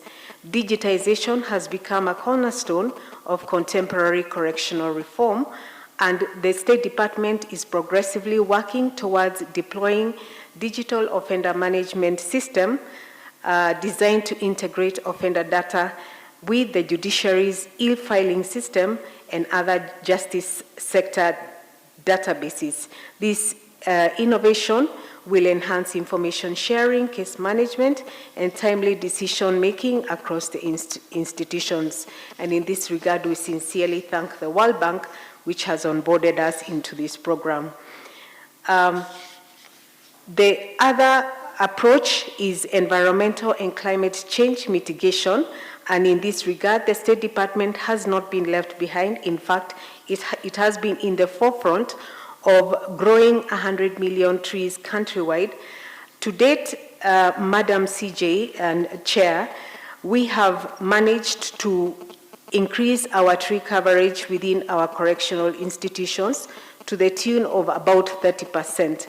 And we are intending to increase this so as to meet the presidential target of 15 billion trees across the country by 2032, by giving our annual contribution of 100, growing our annual target of seedlings of 100 million.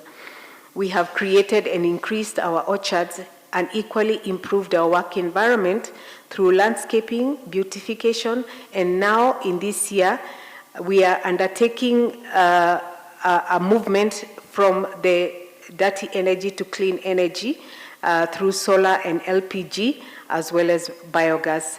It is noteworthy that every first Thursday of the month is now dedicated to tree planting countrywide in all our correctional facilities. In conclusion, Madam Chair, these transformative approaches have inculcated a culture that celebrates excellence within our correctional facilities to celebrate our staff, and it is called Correctional Service Week. And this year we were very pleased and privileged to have our own Minister Murkomen be our guest honor in the Service Awards, and it is a platform where officers are motivated to competitively under management, guided by selected annual themes. In conclusion, we must say that this is a testament that the State Department for Correctional Services is on track with a clear roadmap on reforms for service efficiency. Correctional reform is thus both a legal obligation and a moral imperative grounded on the rule of law and principles of restorative justice. I thank you, and may God bless us, and may God bless Kenya. Thank you very much. Thank you. Thank you, Dr. Salome Biako, for the wonderful remarks. I think she deserves another round of applause. Your reflections remind us that justice is not complete without transformation and the promise of human dignity. Thank you. Ladies and gentlemen, I know in the program it is indicated that we have to have a short entertainment, but in the interest of time, I think we need to catch up on the schedule. So we are moving to a high-level session on distinguished sector leaders who continue to shape policy and our legislative landscape. And to begin us in our reflections, I want to invite the Honorable Attorney General, Senior Counsel, Dorcas Oduor, to speak to us on advancing people-centered justice, which is a vision that underpins our constitutional promise on social transformation. Karibu sana, Honorable Dorcas.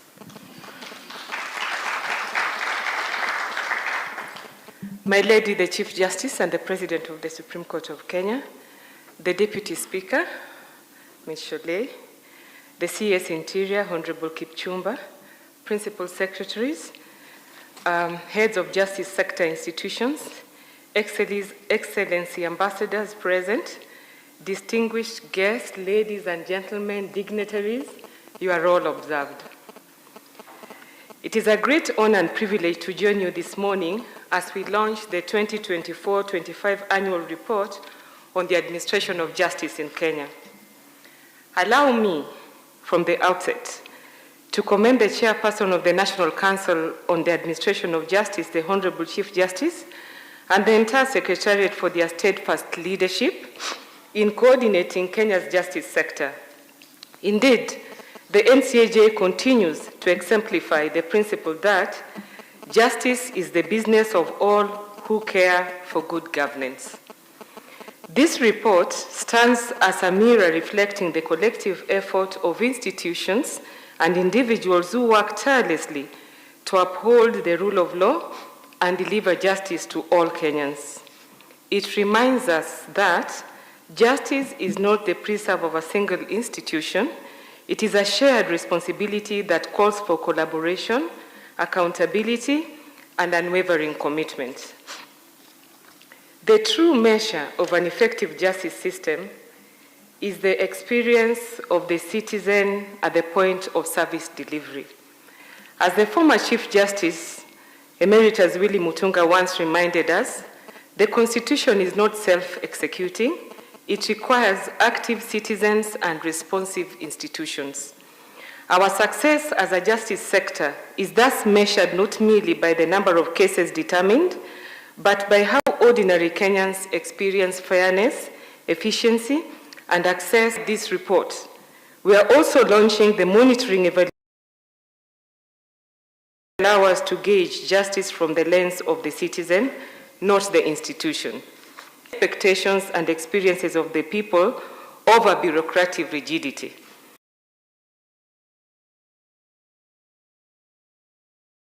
Justice means that when a Kenyan walks into a police station, a court, a land registry, or a legal aid office, they encounter fairness, dignity, and respect. And most importantly, they find justice. As Mahatma Gandhi wisely observed, justice that is not acceptable is justice denied. We must therefore ensure that justice is not a privilege of the few, but a right that is lived and felt by every Kenyan, particularly the vulnerable and the marginalized. Over the past year, Kenya has made significant progress in improving access to justice. We have seen the digitization of court processes, the mainstreaming of alternative justice system and alternative dispute resolution, and the expansion of legal aid through the National Legal Aid Services. For example, through the digital transformation, the small claims courts have cleared thousands of commercial disputes in record time, helping small traders, many of them women and youth, recover livelihoods that might otherwise have been lost. But even as we celebrate progress, we must ask ourselves the hard questions. Are citizens truly satisfied with the pace of justice? Are adjournments, missing files, or procedural delays diminishing faith in our institutions? As Lord Denning once said, justice must not only be done, but must be seen to be done. This calls us to action, to restore faith, to build efficiency, and to renew trust. Distinguished guests, ladies and gentlemen, I commend the Honorable Chief Justice for her leadership in expanding the alternative justice system and alternative dispute resolution, innovations that have brought justice closer to communities by promoting reconciliation and reducing case backlogs.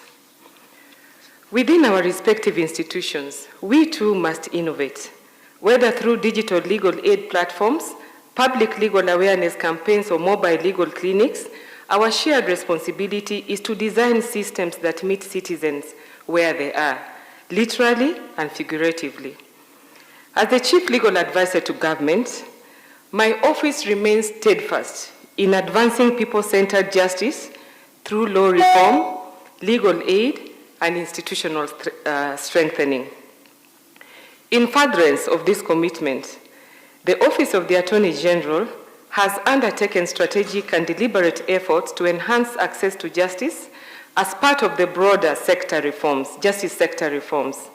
A key milestone in this regard is the operationalization of the legal aid services across all the 47 counties through the deployment of state counsel to serve indigent and vulnerable populations.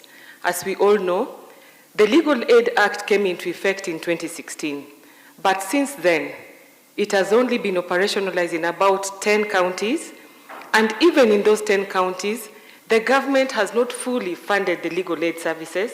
It has been funded by donors and partners, which means we've not incorporated it into our system and we have not enhanced it.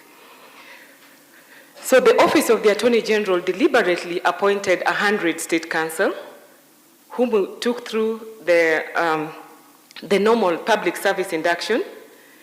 The Chief Justice graciously inducted them for 2 months, And from 18th of November, in fact, from the 2nd of November, every county has 2 legal aid officers.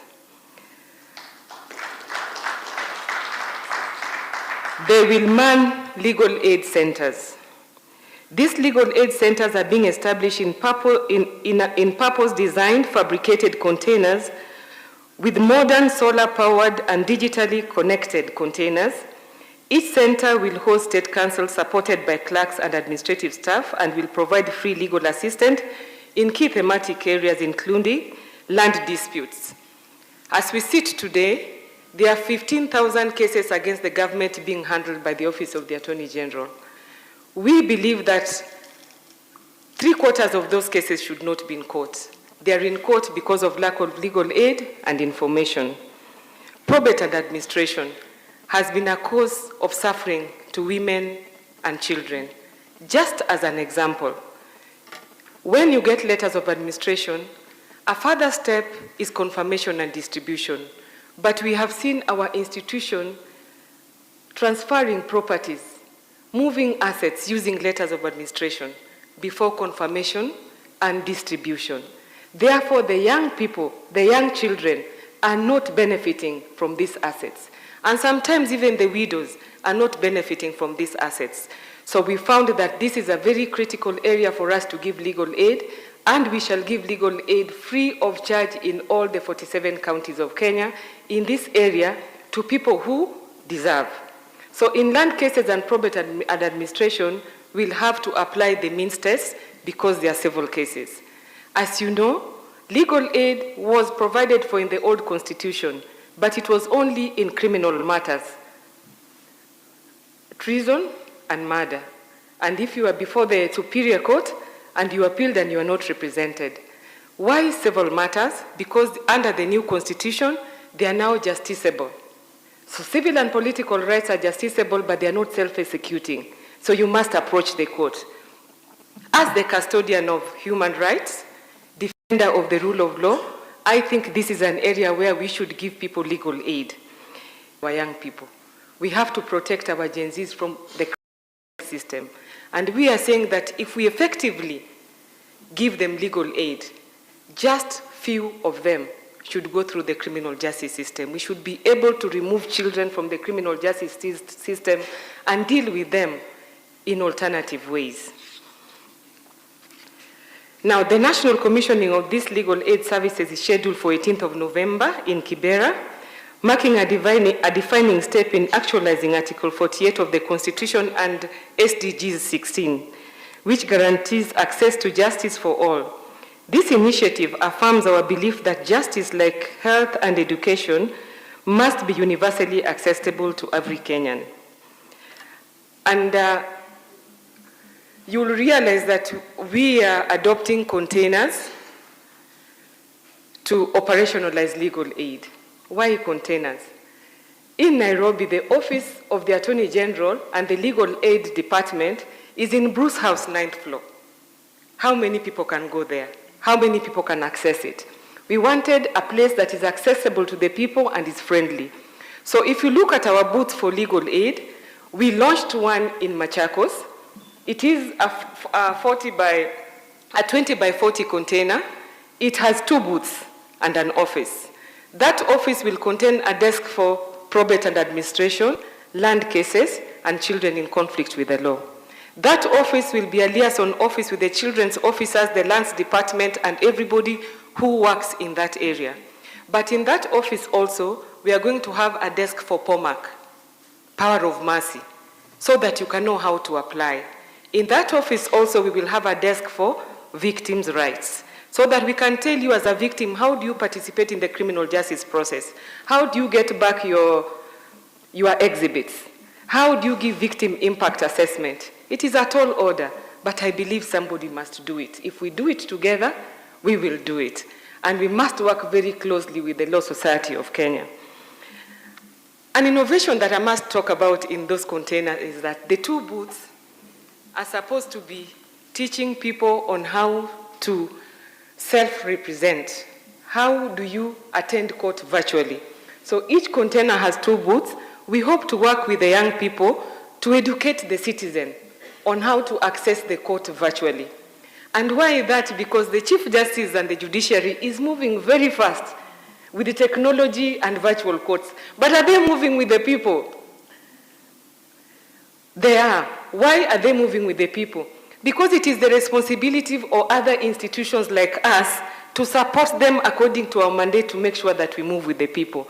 So it is our responsibility to educate the people to self-represent and to know how to access virtual courts. So we hope that when we come to Parliament, Deputy Speaker, the National Legal Aid Services has never been supported. I have given them 100 state council. We will need to support the legal aid service. We will need to give them human resource and infrastructure. For example, leveraging on technology, we are going to have a virtual call center that is going to be operational 24 hours. They need money, but somebody has to do it. I am passionate about legal aid because my background is prosecution. I was there for 33 years. And I realized that we would do very well if there was legal aid. Out of the 58,000 people who are in custody, half of them are pre-trial. If they had legal aid, they would not be there. Half of them are poor, half of them are children. It is a wonder that now I went to Naivasha prison asking whether we are taking the people with us. And I must showcase the PS correctional. I chaired a meeting at the Naivasha prison for Power of Mercy, CS Murkomen. It was a family day, which is a wonder. The families came to visit their people. It was a very innovative thing. It was very, very, very moving. At the same time, Naivasha Maximum Prison is smart and clean and very well landscaped. You will not even think that you're in prison. And I think that is giving dignity to the people who are incarcerated, which is a very good thing. So what would happen if we fully operationalize legal aid? We will reduce the number of cases that go to court. We will sieve cases that should not go to court, not to be in court. We will reduce the time that is taken by cases that are in court. We will sieve cases. We will enhance alternative justice. We will make sure that we have citizens who are educated, informed, accessed, and facilitated through the justice system. And it is only that citizen that is facilitated and is informed that is the person that can participate in governance and eventually participate in democracy. Because all these things are issues of process. As the former UN Secretary General Annan once said, without access to justice, there can be no human rights. And without human rights, there can be no development. To advance people-centered justice, we must begin to measure justice differently, not only through numbers or judgments, but by the lived experiences of fairness. Our goal must be to foster trust in the justice system by ensuring that every Kenyan feels heard, respected, and protected under the law. I'm encouraged that the NCAJ Secretariat will soon release the guide on people-centered justice, as outlined in Chapter 9 of this report. This will serve as a shared compassion to align our efforts towards evidence-based and citizen-focused reforms. The national commissioning of these legal aid services, that's a repetition. So let us therefore remember that justice is not an abstract ideal. It is the daily act of fairness, empathy, and service. When we make justice truly centered on people, it transforms from a system into a service, from an obligation into a covenant of trust. I dare remind us, justice is not measured in volumes of law, but in the humanity of its delivery. And therefore, for all the institutions represented here today, I serve the current government. And in the current government, our motto is bottom up. And if it is bottom up, each institution must ask, what am I doing? So the first question that His Excellency the President asks Cabinet every time we meet and in every occasion, in a mandate that you have been given, how do you make sure that you are carrying the people with you? Secondly, how are you making sure that your policies like this one meet ordinary life? Because they are not just abstract, but how are they meeting ordinary life? And then Just as we are working towards universal health care, how do we work towards universal justice? Not just universal, it must be quality, equitable, effective, efficient, so that we have a citizen that participates in governance and democracy. Justice means nothing if it does not protect the powerless. When we are here, we make decisions, but mostly we are making decisions about people who are not with us on the table. So how do you make sure that your participation protects the person who is not in the table? Let me just say that let us not be slaves to fate. Let us be authors of the future. And with those few remarks, together, let us build a justice system that every Kenyan can believe in, that is efficient, compassionate, and truly people-centered. Thank you, and God bless. Thank you, Honorable Attorney General, for the insightful exposition and reminding us that justice begins and ends with the people, and that human dignity is at the core of people-centered justice. I believe she deserves another round of applause. I believe that I have now earned an honorable discharge from the moderator's seat, and before I'm de-whipped, I would like to hand over to the Honorable Attorney General to take us through the next session. Maybe we can have just an interlude, a 1-minute entertainment.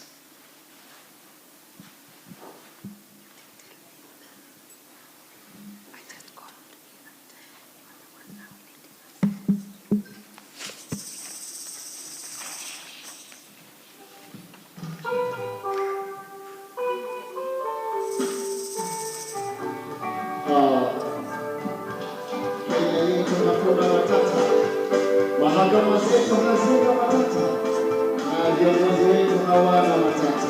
Let's go! Jambo bwana, habari gani? Nzuri sana. Wageni wakaribishwa Kenya yetu, hakuna matata.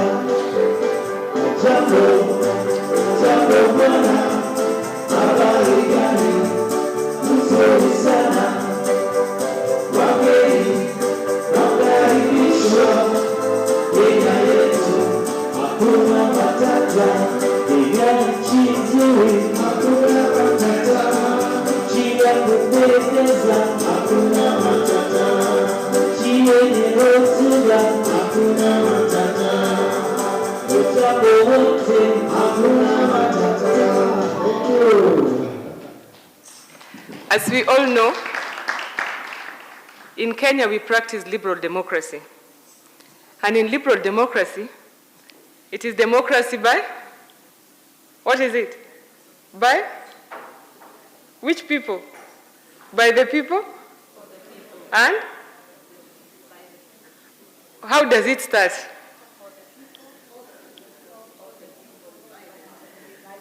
By the people. And the people can exercise that directly or indirectly. In Kenya, the National Assembly represents the representation of the people. They make laws that the judiciary then interprets and the executive enforces. It would be remiss of us to conclude this gathering if we do not hear from the representative of the people. And the representative of the people represents all of us. I'm reminded that I'm the legal advisor to the government, and the government has 3 arms: the legislature, the judiciary, and the executive. So I'm also your legal advisor. I would be happy to hear from you as my principal, like any other person, on your thoughts of today's meeting, and secondly, on how you can support the institution to move forward.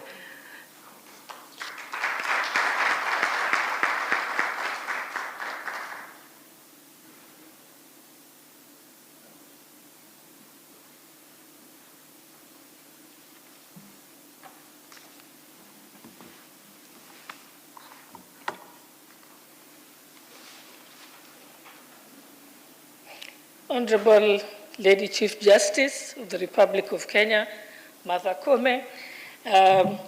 Before I start, I would like to seek your indulgence to give me the permission to ride on the protocols already established herein. Thank you very much. So if I'm accused of editing my boss's speech, I shall say I got a Supreme Court order. Yes, and I will read as given to me by the Right Honorable the Speaker, Dr. Moses Wetangula, who was not able to come today, but he sends his compliments. And it goes like this. It gives me great pleasure to join you this morning for the launch of the Administration of Justice in Kenya Annual Report and the Monitoring, Evaluation and Learning Guiding Framework. The gathering is another demonstration of our country's collective commitment to the justice system that is fair, accessible, responsive, and to the needs of the people. Allow me, at the onset, to commend the National Council on the Administration of Justice and the leadership of the Chief Justice for creating a platform that brings together all arms of government and partners in pursuit of one common goal, a just Kenya founded on the rule of law. The theme of my remarks this morning is enhancing the legal, regulatory, and financing framework to support the administration of justice goes to the heart of a sustainable justice delivery. A strong justice system rests not only on the integrity of the institutions, but also on the soundness of the laws and financial structures that sustain it. As the National Assembly, our constitutional role is clear. Representation to make laws, allocate resources, and exercise oversight to ensure that the administration of justice operates with a robust enabling framework. Ladies and gentlemen, in this regard, I'm pleased to report that two critical pieces of legislation are currently under consideration before Parliament, both aimed at reinforcing the judiciary's institutional and human capacity. First is the Judges' Retirement Benefits Bill, National Assembly Bill number 27 of 2025. This is a historic and progressive piece of legislation that seeks to secure the welfare and dignity of our retired judicial officers. This bill recognizes that justice does not end when one leaves the bench. Those who have faithfully served the Republic deserve the comfort and security befitting their service. The bill has undergone the first reading. It has also completed public participation during this recess that has just ended, and the report of the relevant departmental committee will be tabled before the House this week. The National Assembly stands ready to consider and pass this important law. Secondly, there is the Kenya Judiciary Academy Bill, National Assembly Bill number 42 of 2025, which seeks to anchor the Judiciary Academy into law. The bill will institutionalize judicial training, promote research, and enhance the professional competence of judicial officers and other actors in the justice sector. This investment in knowledge is an investment in justice itself. As Parliament, we view the ongoing bills not just as statutory obligations, but as commitments to strengthening the rule of law and supporting the judiciary and the entire justice sector in its noble mission.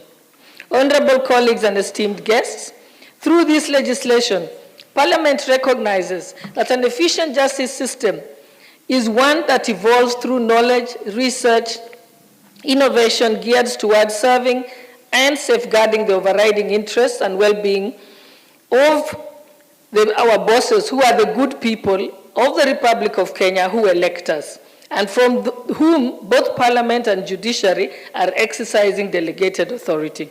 I am reminded of the famous words of Justice Louis Badris, who posed thus: the most important political office is that of the private citizen. In our context, empowering judicial officers through structured learning is an investment in the citizen's right to justice. Beyond legislation, we must continue refining the regulatory environment that governs justice delivery, from case management procedures, digitization, court processes, access to legal aid, and the regulation of professional standards. Regulation, however, should not be a barrier to justice. It should be a bridge that ensures efficiency, fairness, and accountability. As Winston Churchill said, if you make 10,000 regulations, you will destroy all respect for law.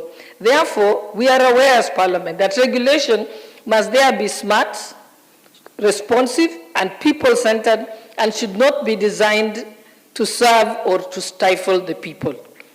Equally, it must be designed to serve the people and not to stifle them. Equally important is the question of financing. Justice cannot thrive on goodwill alone. It requires resources. The National Assembly remains committed to ensure that the judiciary and the justice sector institutions are adequately funded and supported to discharge their constitutional mandates.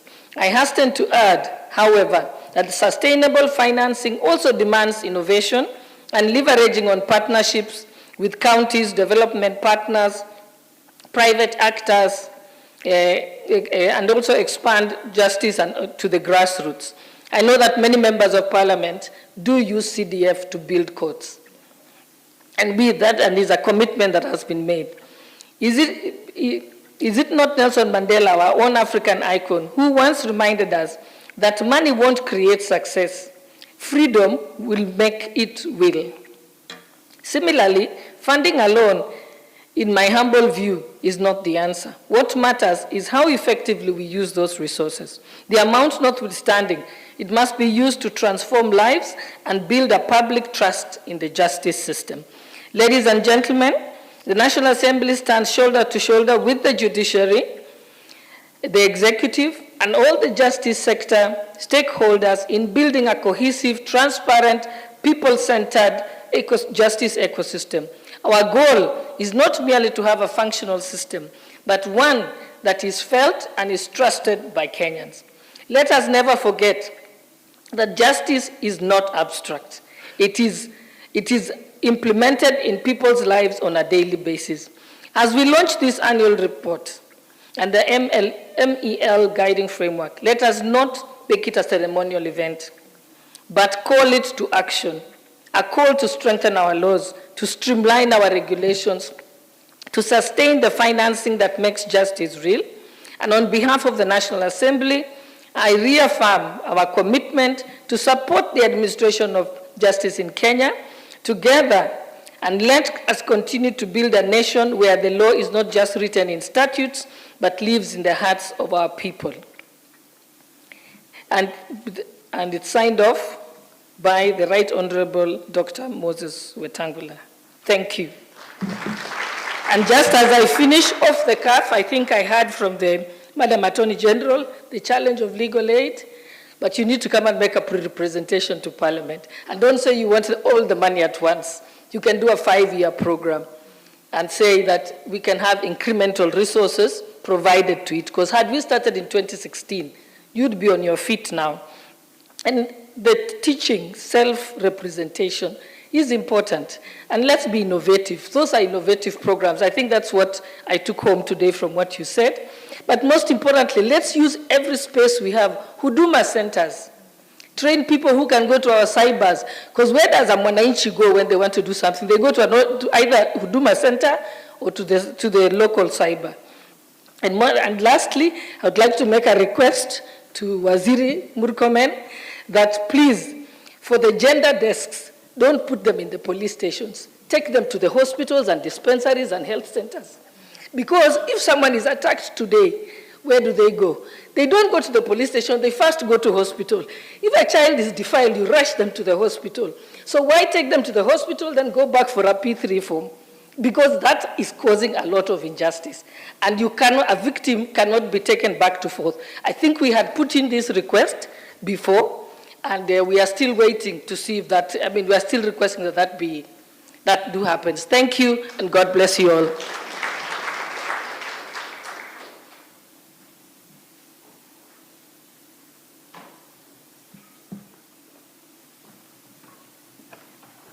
Thank you very much, Deputy Speaker. But I've always wondered that, don't you sometimes think that Kenya is over-legislated? Because we have laws that even before operationalization, I'm being called upon to amend, to review. And something that also intrigues me is that we make laws through Parliament. You are our representative.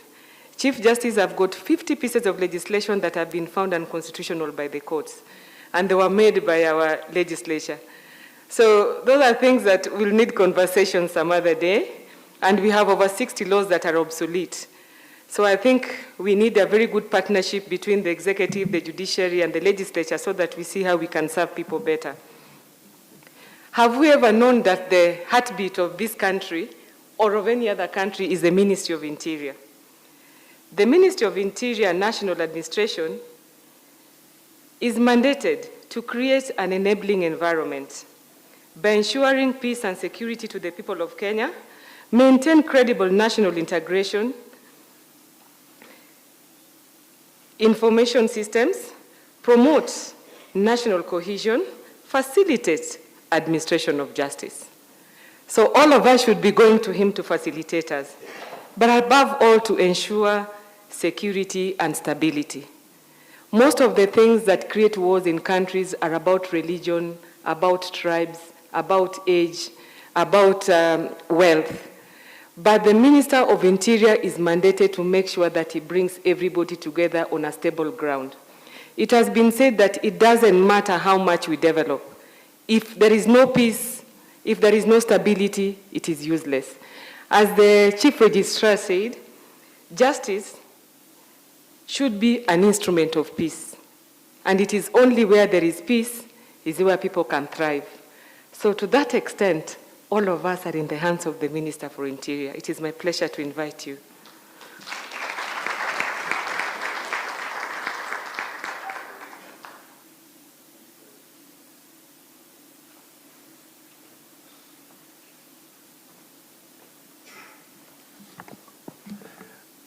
The Chief Justice and the President of the Supreme Court, Honorable Martha Koome, the Deputy Speaker of the National Assembly, and my teacher, Honorable Gladys Boshole, the Attorney General of the Republic of Kenya, Honorable Dorcas Oduor, the representative of the Committee of JLAC, the Registrar, the IG, the PS, and the leaders who are present.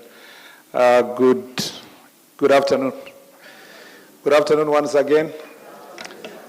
I know that a lot has been said. I am privileged to be speaking after a number of representatives of the ministry have spoken, the PS, Correctional Services, the IG, and so I hope to make just a few more remarks to crown what they have already said. But let me start by appreciating the Chief Justice as the chair of this NCAJ for inviting me to this very important meeting.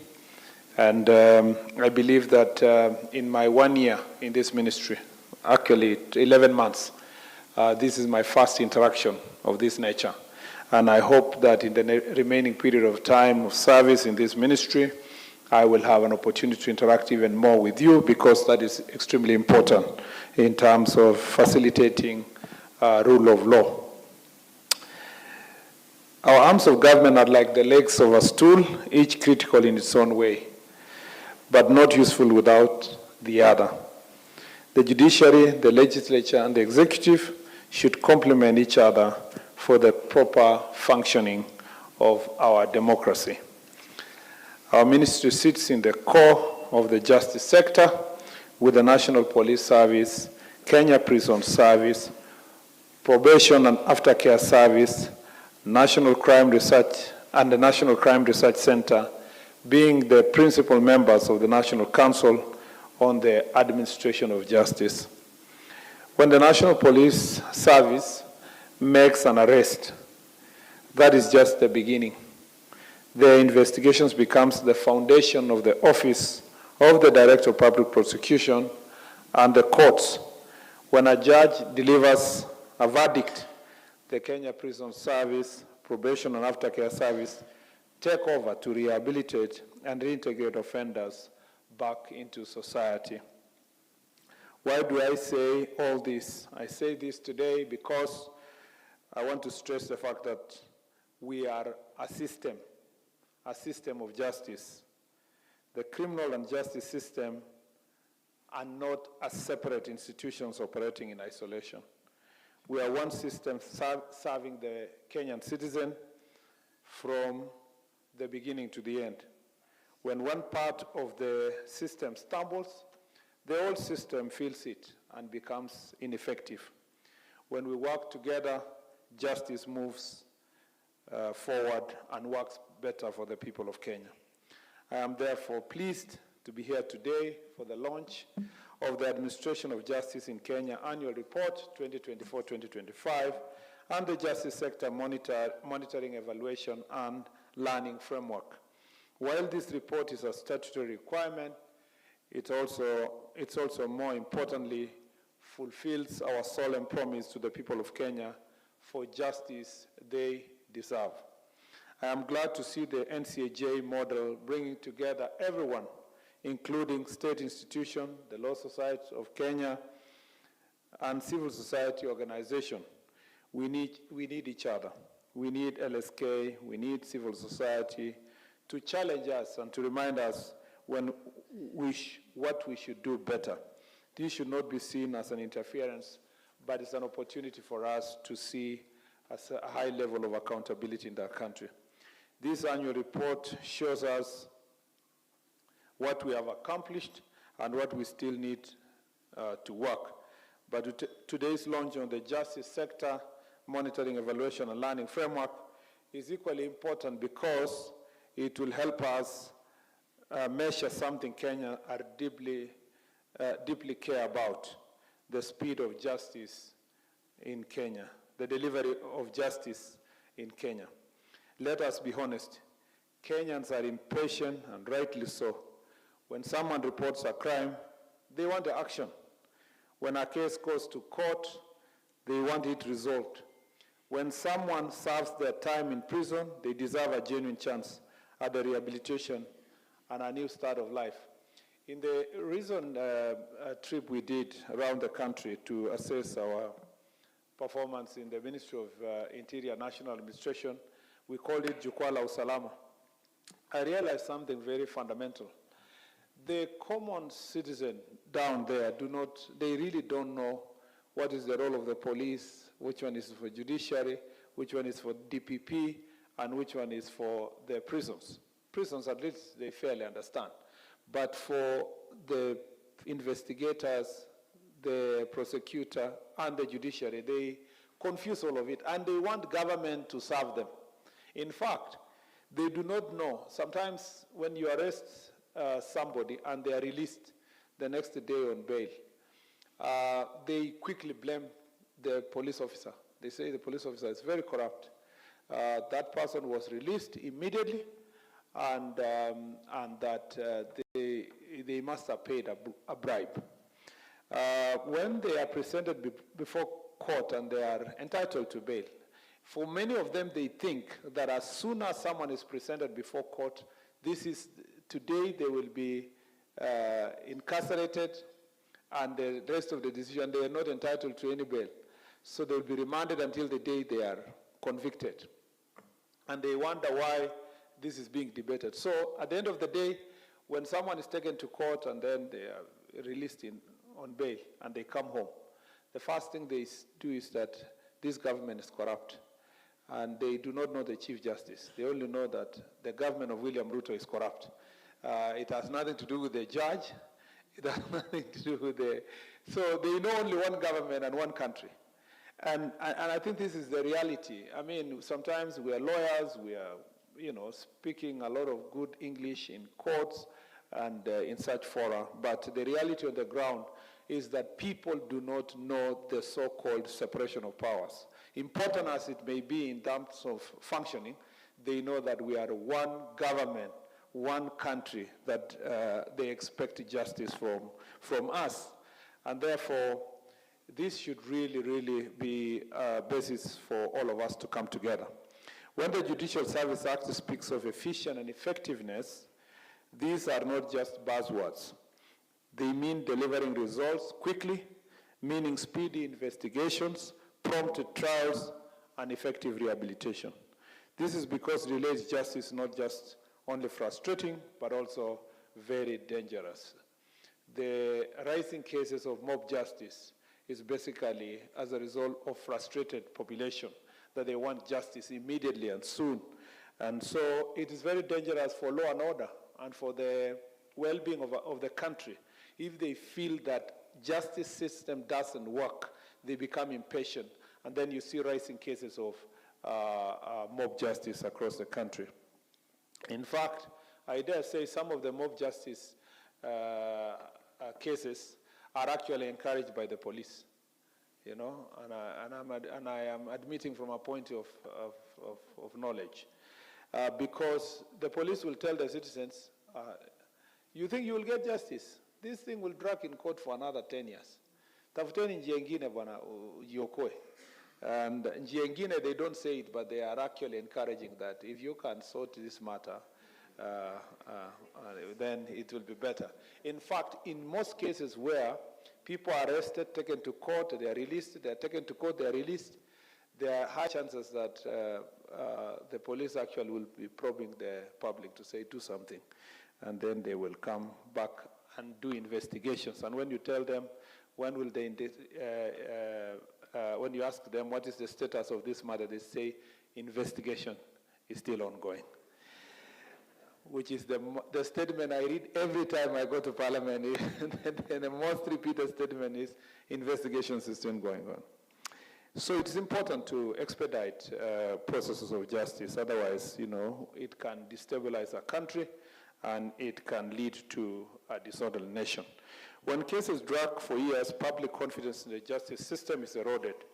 When the guilty walk free, communities generally feel abandoned, and when rehabilitation fails, then the cycle continues. I know we don't always agree. Sometimes the ministry questions why certain cases move slowly. Sometimes it's the courts that question why police take time to investigate a matter. Sometimes correctional services wonder why they don't get enough resources. But this is what I want to emphasize today. We need to strengthen our partnerships. A nation is not made peaceful by force alone, nor more laws alone, but by harmony between both. Security without accountability diminishes justice. Justice without security cannot flourish in any country. You can carry a court order actually around, and if you don't have enforcement mechanism and a secure nation to enforce a court order, then it can be a beautiful piece of paper without a proper secure nation that can actually turn that court order to become proper results. So we have cases where people have very good court orders about going back to their farms or, taking back their property and so forth. And if you don't have a proper, if you have gangs occupying somebody's land in Machakos, for example, or somewhere in Nandi or Kisumu, and you have a beautiful court order and the police are unable to remove those gangs, and because of breaking of law and order, then it becomes very dangerous for a nation. And really, that is why I continue emphasizing.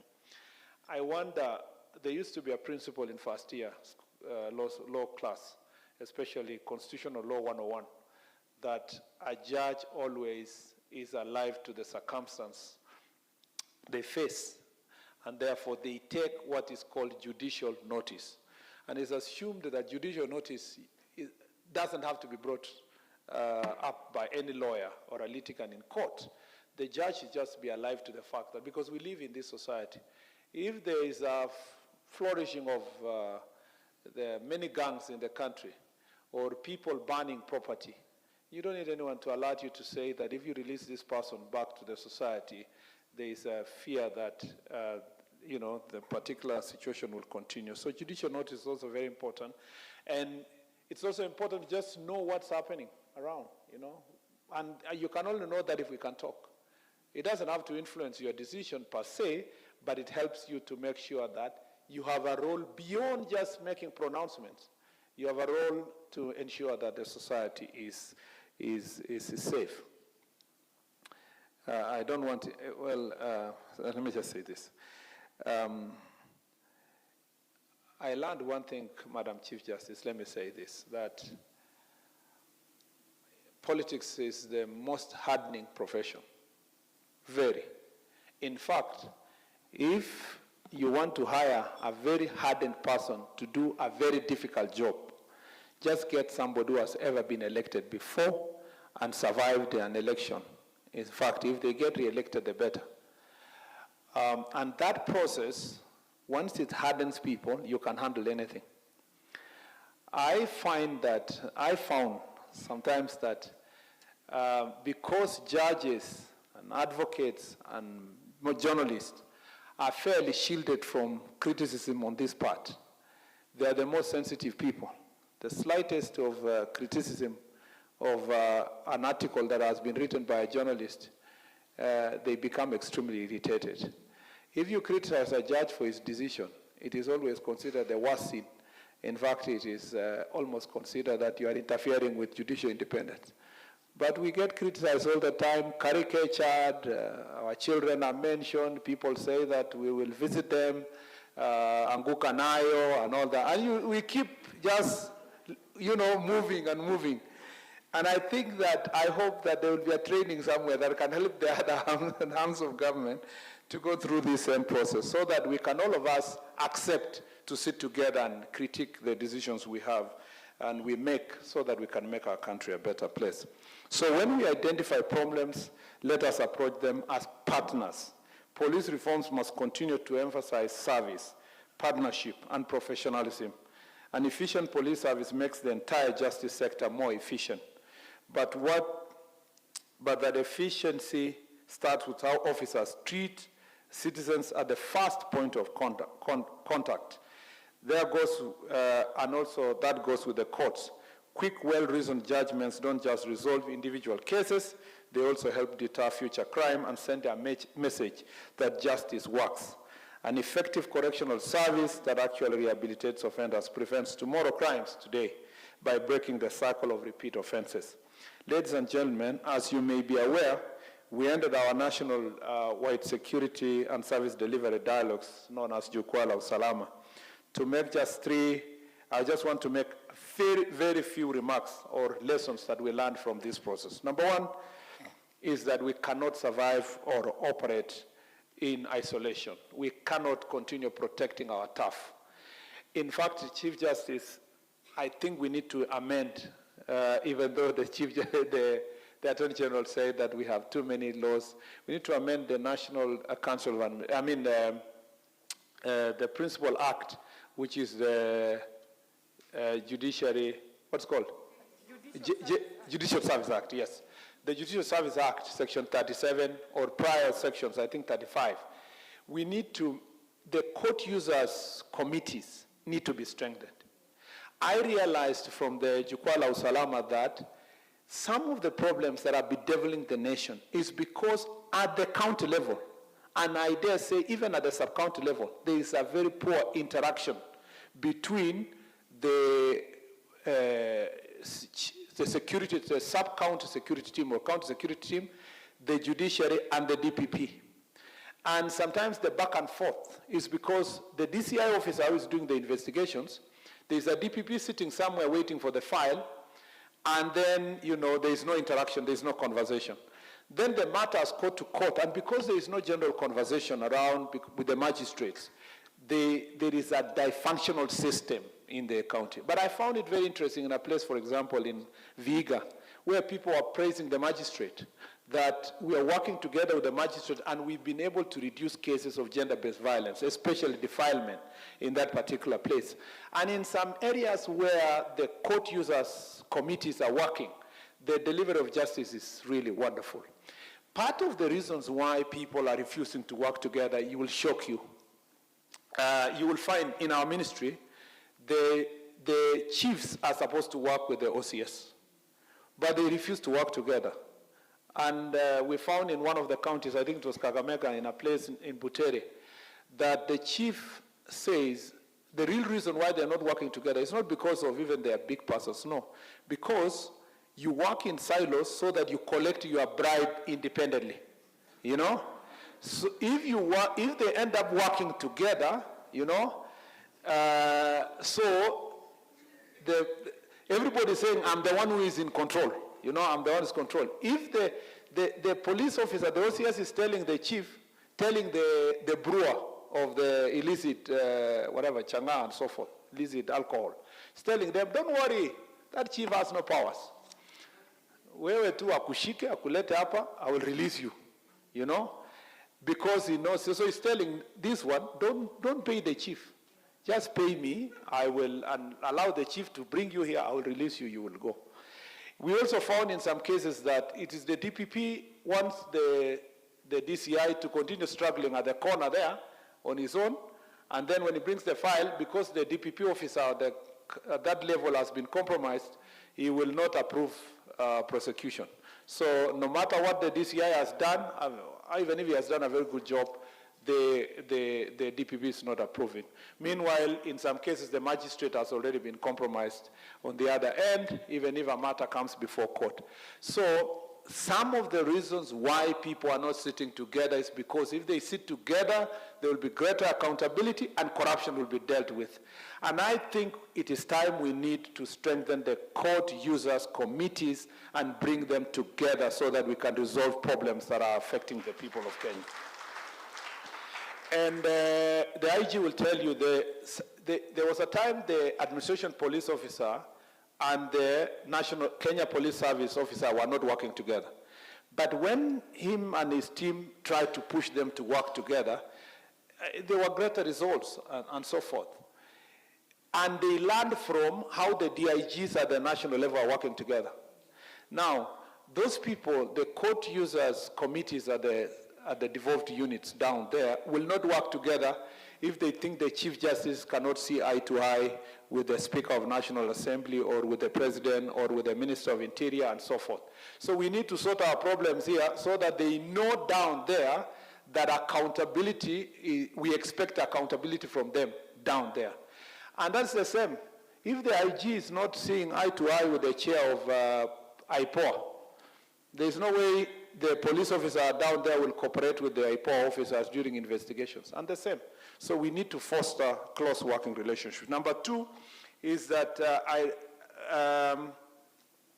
there is lack of honest feedback, you know, and we need to sort this issue. I want to challenge the judiciary to do what I did, you know, and call for, I went for 48 meetings across the county, and OCSs were telling us to the face. You know, some of them telling, Ministry, you have failed us. IG, you have failed us. The IG was being told to the face, how can you transfer somebody to Tana River and stay there for 15 years? How can you punish officers? How is the police station like this? How can you give us only fuel, 450 liters, and expect us to serve them? To the face. And some of the things now we are working on, the reforms, came from the stakeholders from the ground. Citizens in this Jukwaa Uzalendo forum were telling the OCSs, they were even telling us openly, this OCS is very corrupt. You know, this one, it takes bribes. And others were saying, please don't transfer this OCS. It's one of our best OCSs in this area. And some of the changes IG has done is as a result of this direct interaction. I want to dare the judiciary to hold only 1, 2, 3 public barazas in every county. You will be shocked, Chief Justice. I want you to take one day, call a big baraza in somewhere in Laikipia and sit down and tell Wananchi, 1,000 people, just talk about judiciary here. you will be shocked about the feedback, and it will help you to make things better. The reason why in the past we have not made progress in the security sector and the judicial sector is because we have shrouded it in ministry. We clothe ourselves and say security is very, is a very guarded area. We can't just parade the IG out there. It is important for us to look for honest feedback from the members of public. Number 3 is that we must face corruption directly and on the face. We should not hide. The question of corruption is in all the sectors. There are magistrates who are corrupt, there are judges who are corrupt, there are police officers who are corrupt, there are prison officers who are corrupt, there are ministers who are corrupt, there are PSs who are corrupt, and we need to face it openly without hiding and defending our places. And then the underfunding thing is cross-cutting across. The judiciary is underfunded. The police are underfunded. Some of police stations are too old. They are not functioning. We don't have vehicles that are serving the magistrates and so forth. And that's serving the judiciary, the administrators, and many, many others. So it is something that I agree entirely with the report that, with the report that there is underfunding. And you know why? During budget cuts, and this parliament should hear this, the places quickly where we lose money is this sector, because their money they don't look like a road, a water sector, a budget. Their budget looks like, training. They say cut training first. Then we come back and say our police officers during Mandamana, they are unable to manage the crowd. But you removed their training money. They've never been trained for 10 years on how to handle crowd. They don't know how to do this. Capacity building and many other issues. So our money look like soft resources, but that they're extremely important in this sector to maintain law and order. Please, Parliament, let's work together with the Treasury to make sure this is sorted. We also realize that we need to discuss this bail terms issue and the operationalization of Article 49 properly. There are cases where people are being held that should be released, but in most cases we feel from our side that people are being released who should be held, especially people dealing with gangs, drugs, trafficking, persons, and gender-based violence and defilement. From our Jukwaa la Usalama, many citizens think that suspects for defilement, because they are either chiefs, they are teachers, they are pastors, they are influential people in society. They should be held in remand as they weigh their decisions.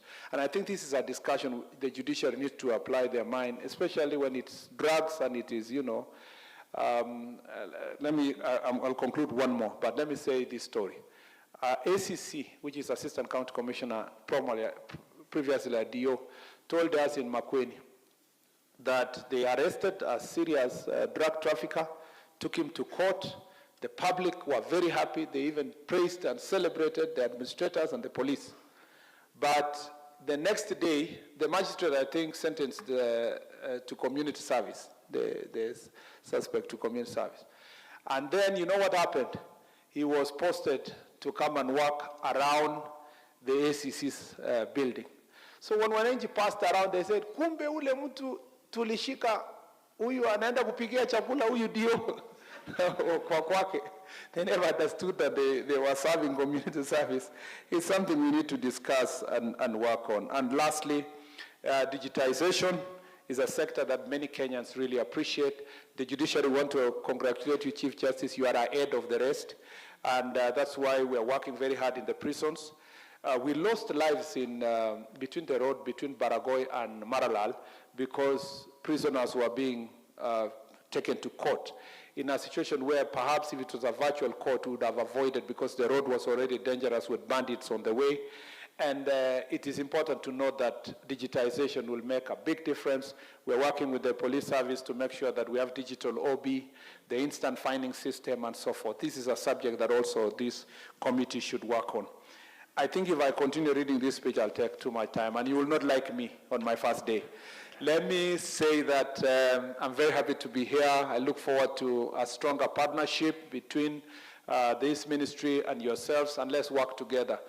I think, as my last closing remarks, I think, and this is for our judges, I think a judge and being a member of this profession is who is properly trained and sufficiently confident, doesn't fear even sitting with the president, doesn't fear sitting with that opposition leader, because they know that they are guided by the law when they make their decision. But this idea that if you see the Chief Justice sitting with the president or sitting with a leader of opposition, they are having a chat, you make an assumption that, they are already compromised. It's the very reason why people are closing themselves in different areas, because they fear that if they sit in a particular place, they will be compromised. That is the same reason why the president of the Law Society of Kenya ran away from this committee to solve problems, because as soon as her name came out, they say she's been compromised. We cry that we want justice for the victims, for people who are downtrodden. And when we pick people like the president of the Law Society of Kenya to come there and resolve those issues they have been criticizing government for, then we're criticizing them for being there to act. And I think it is unfortunate. We need to make sure that we are properly trained as lawyers to interact with anybody, including across the, a lawyer for the defendant and for the applicant are always taking tea together. And so why not? Why can judiciary and the executive and the legislature sit down and thrash out issues that will promote justice in our country? I thank you. God bless you.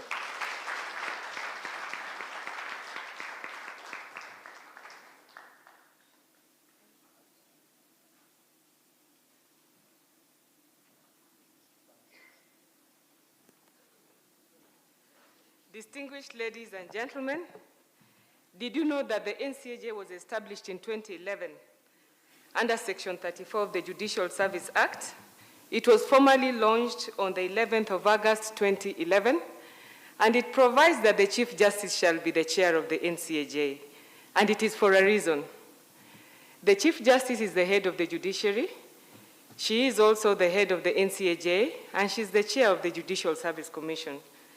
Particularly as the head of the judiciary, because the role of the judiciary in a democracy is to uphold the Constitution and to protect the rights and liberties of the people by impartially resolving disputes and ensuring that laws are applied fairly. It acts as a check on the executive and the legislature. And I'm sure wherever the Chief Justice is speaking wearing those three hats, Kenyans would like to know from me whether the judiciary has lived to that expectation. I have served with you because you chair me in the NCAJ, you chair me in the JSC, and you also are the head of the judiciary, and I'm the titular head of the bar. I know a few things about you. You are passionate about legal aid, and you have told us to work with the civil society and the law society, the civil society and the law society, because nobody can give legal aid alone. Secondly, you are passionate about decentralization. You have housed the DPP in some areas and the OAG. You are also passionate about children and women, and that is why we are piloting children in conflict with the law. You are also passionate about alternative justice and leveraging on technology. But above all, which some people don't know, you are passionate about supporting women leaders. You have spoken to us many times. You have inculcated into us simplicity, integrity, and transparency, which we all thrive to live in. Since I will not speak again, I know many of us are Christians. I am a Christian myself.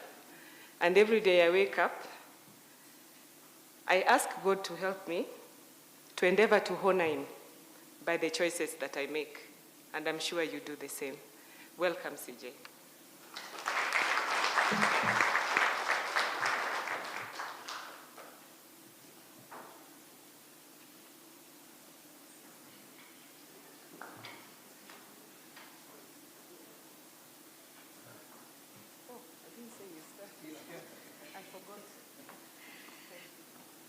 Thank you very much. Please, may we be seated.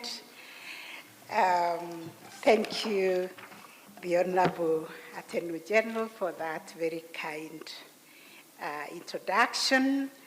Thank you, our very special guest this morning, read by our Honorable Deputy Speaker. Thank you, our CS. Thank you, all the speakers this morning, our very, very distinguished guests. I recognize all of you for being here and the work you do to make the wheels of justice move. A very good afternoon, everybody. Oh, wow, we are so honored to have all of you and for the wonderful, wonderful speeches that underscore the need for our continued collaboration in the quest for justice. As I sat there, I wondered, what am I going to say? Because our special guests have spoken to the topic and to the need for us to continue working together. And we have come a long way. I've been in this space now for 39 years, and I know we used to really operate in silo. The judiciary alone, the police alone, the DPP alone, the AG alone, and how it was difficult because we kept on blaming each other when things did not work. We never even came to celebrate when things worked. So allow me to appreciate all of you, our development partners, the Law Society, all the actors in the administration of justice, because you have all played a critical role to bring us together in a spirit of collaboration and coordination, and by, we are eliminating competition because we are realizing that we are all owning a critical part of this, we call it chain link, and it is always as strong as it is at the weakest point. And when one is at the weakest point, we are ready to recognize, like we have all recognized. Our weakest point is the fight against corruption in our society, and we must address it, all of us. We called you, our CS, as a special guest because we recognized what you did in Jukwaa ya Usalama. We always do it as the judiciary. You remember in January we had the Judiciary Dialogue Day. And at the Court Users Committee, we are always trying to bring everybody together. But what Jukwaa did was to energize the police, the chiefs, and everybody to take the rightful position at the Court Users Committee. And there they will be asking, why are things not working? So thank you very much for that, because that brought out the need for a complete Marshall Plan for the justice sector. It is an expensive venture for us to build those police stations, to build those courts. The other day, a young judicial officer was giving us our own experience of going to work in those courts where we do not have an infrastructure, and she has to walk with her high heels to a pit latrine with her tight skirt and her high heels. So, I mean, it's the same. So we need this infrastructure, both for the police stations, for our prisons, and for our courts. So allow me to adopt and write on the protocols and say to all of you, thank you for taking time to join us to launch the 2 landmark justice sector documents that define our collective achievements and strategic direction of our justice sector. We agreed along the way that we are all champions of justice, that everybody wants to experience justice, and therefore it is a common good. The Administration of Justice in Kenya Annual Report 2024-2025 and the Monitoring, Evaluation and Learning Guiding Framework for Kenya's justice sector is a contribution and a journey we have all walked together. I want to thank the committees of NCAJ. You have been thanked before, you have been recognized, but this is really your effort because our secretariat is very thin. I've never seen a secretariat that is so thin on the ground in terms of human resource capital and also financial capital, but it is able to deliver so much. Let us really appreciate these committees and our secretariat for coming up with many, many documents, including what we are launching today, which embody our commitment as a justice sector to accountability to the people of Kenya and our quest for continuous improvement in service delivery. As we sit here, we should always remind ourselves we are the apex. At the grassroots level, the court level, we have the Court Users Committee that mirrors exactly the people who are seated here. And we must work hand and ensure those court users committees, like the CS has recommended, should work with the Attorney General's kiosk for legal aid, and we must render justice to our people. Because that is what is required of us by our Constitution, that the justice system must be accessible, it must be transparent, accountable, and anchored under the rule of law. This is the vision also of the NCAJ that aligns with Kenya's Vision 2030, including the Sustainable Development Goals, especially goal number 16 on peace, justice, and strong institutions, as well as goal number 17 on partnerships. AG, this approach also encompasses your bottom-up approach vision of the government, because this is the vision of the government that looks at the people on the bottom, the people on the lower hand, and seeing how can we ensure they too access justice? How can they be uplifted? How can they live a life of dignity?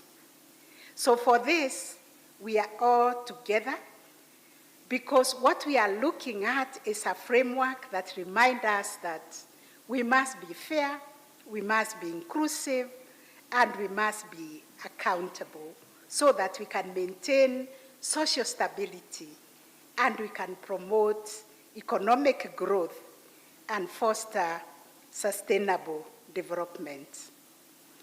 CS, I'm not afraid of meeting anybody because I'm well-grounded under the mandate that I execute as the Chief Justice. The Constitution of Kenya tells me about the separation of power, reminds me of the oath of office I have taken, and everybody, state officer, including the president, has taken an oath to protect the Constitution. So I'm not scared of any meeting or meeting anybody, because I cannot be compromised. I've always said my independence is not like corona, so that when I meet with the people, they will be infected or they will infect me.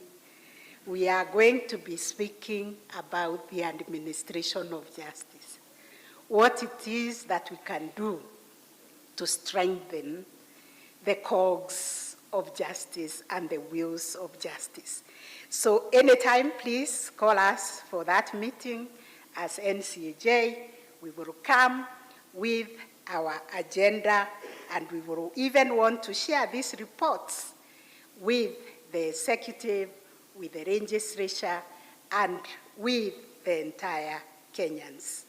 Meeting to discuss the administration of justice or the development of this country does not mean compromise.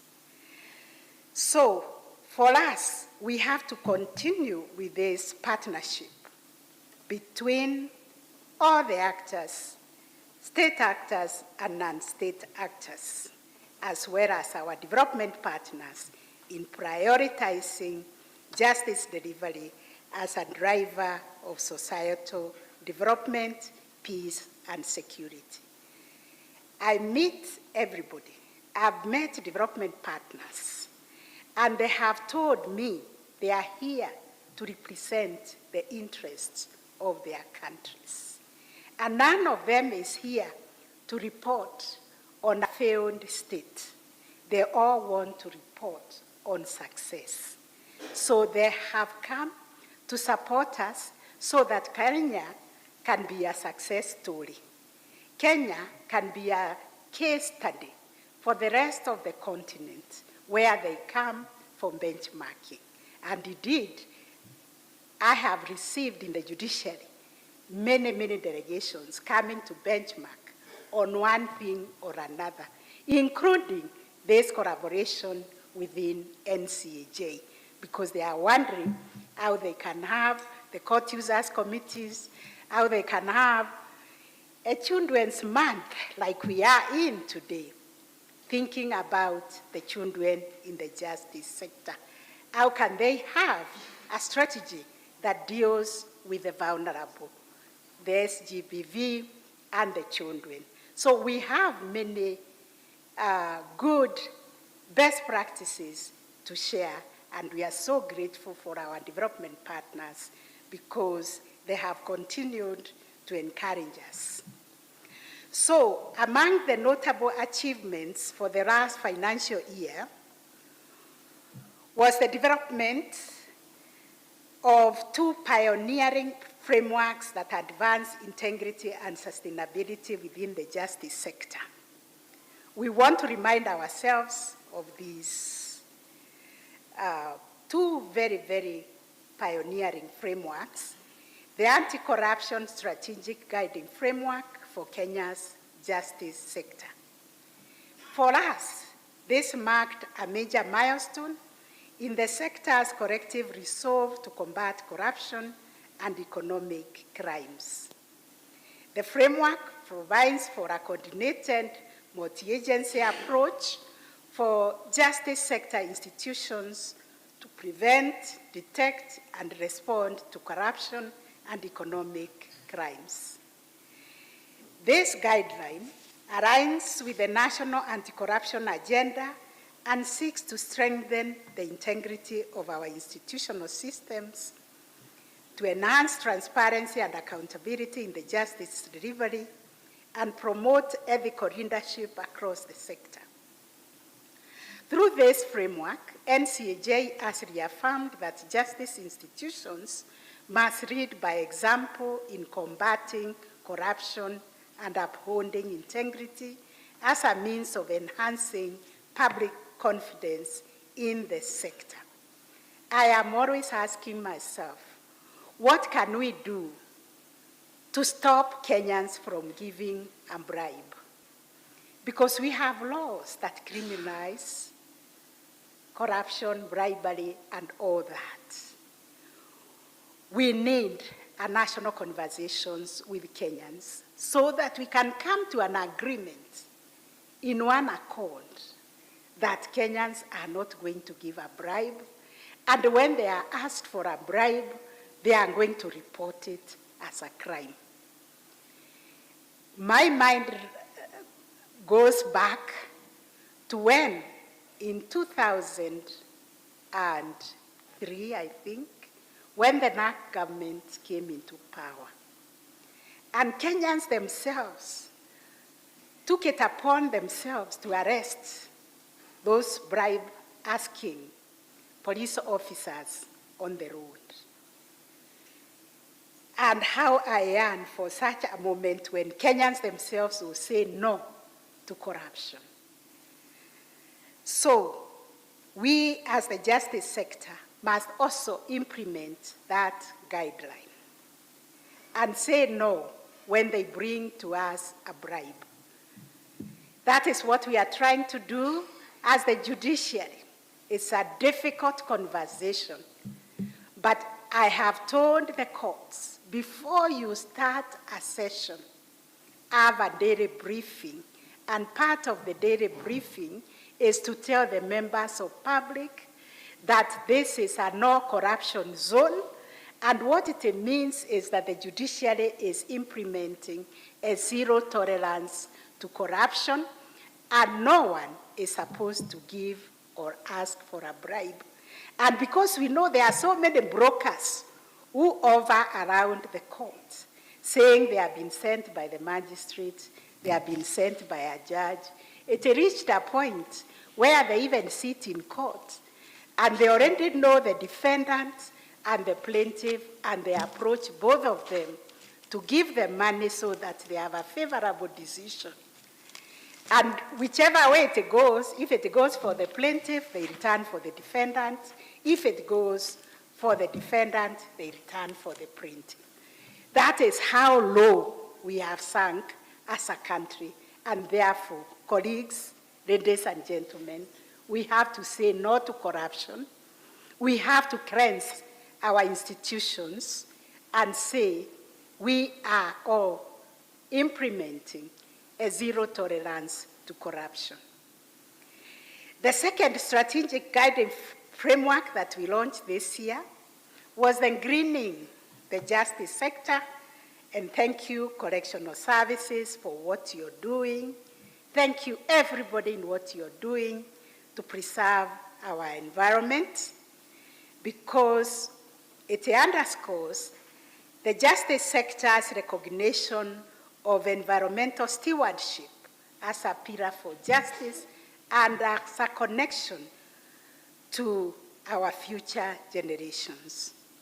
It seeks to mainstream climate consciousness, sustain resource use and eco-friendly practices in our operations as actors in the justice sector. This initiative reflects the justice institution's broader commitment to intergenerational equity, ensuring that in dispensing justice today, we are also safeguarding the rights and the well-being of our future generations. The report also records significant strides in enhancing institutional capacity through investment in human capital, ICT infrastructure, and financial management. The report recognizes and acknowledges the efforts being made around the country by all the justice actors coming together as court users committees and grassroots forums that continue to bridge the gap between the justice institutions and communities. Through the court users committees and other grassroots forums, we ensure that we connect with them because we are serving them, we are their servants, and ensuring that justice is not a distant ideal, but a reality. As the Executive Director highlighted, the annual report has identified numerous strategic priorities for the year 2025-2026, because for us in NCAJ, we look more into the future. For us to effectively implement these priorities, we are delighted that we are also launching the Monitoring, Evaluation, and Learning Guiding Framework for our justice sector. Since inception in 2011, the NCAJ has developed, disseminated, and implemented diverse policy, legal, and administrative reforms. However, despite the progress we have made in this reform arena and the coordination of the justice system, one of the challenges has been determining and measuring the impacts of these efforts on the society. We have done all this, but how has it changed the ordinary mwananchi, the ordinary justice seeker? What difference has it made? In the judiciary, we also ask ourselves that question, Honorable CS. How are we impacting positively to the society? How are our judgments and rulings changing and helping our society remain on the trajectory of ensuring there is rule of law, security for everybody? So our monitoring and evaluation running guiding framework represents a cultural shift towards evidence-based decision-making, performance tracking, and adaptive running within the justice sector. By institutionalizing this monitoring and evaluation across the justice sector agencies, we will ensure that progress is not left to perception and rhetoric, but will be anchored in measurable outcomes. And for us, this is a significant step towards rebuilding public trust. Long are the days when we end on independence of the judiciary on the decisions that we make. That independence is spoken in the same wording and sentence. It goes with accountability.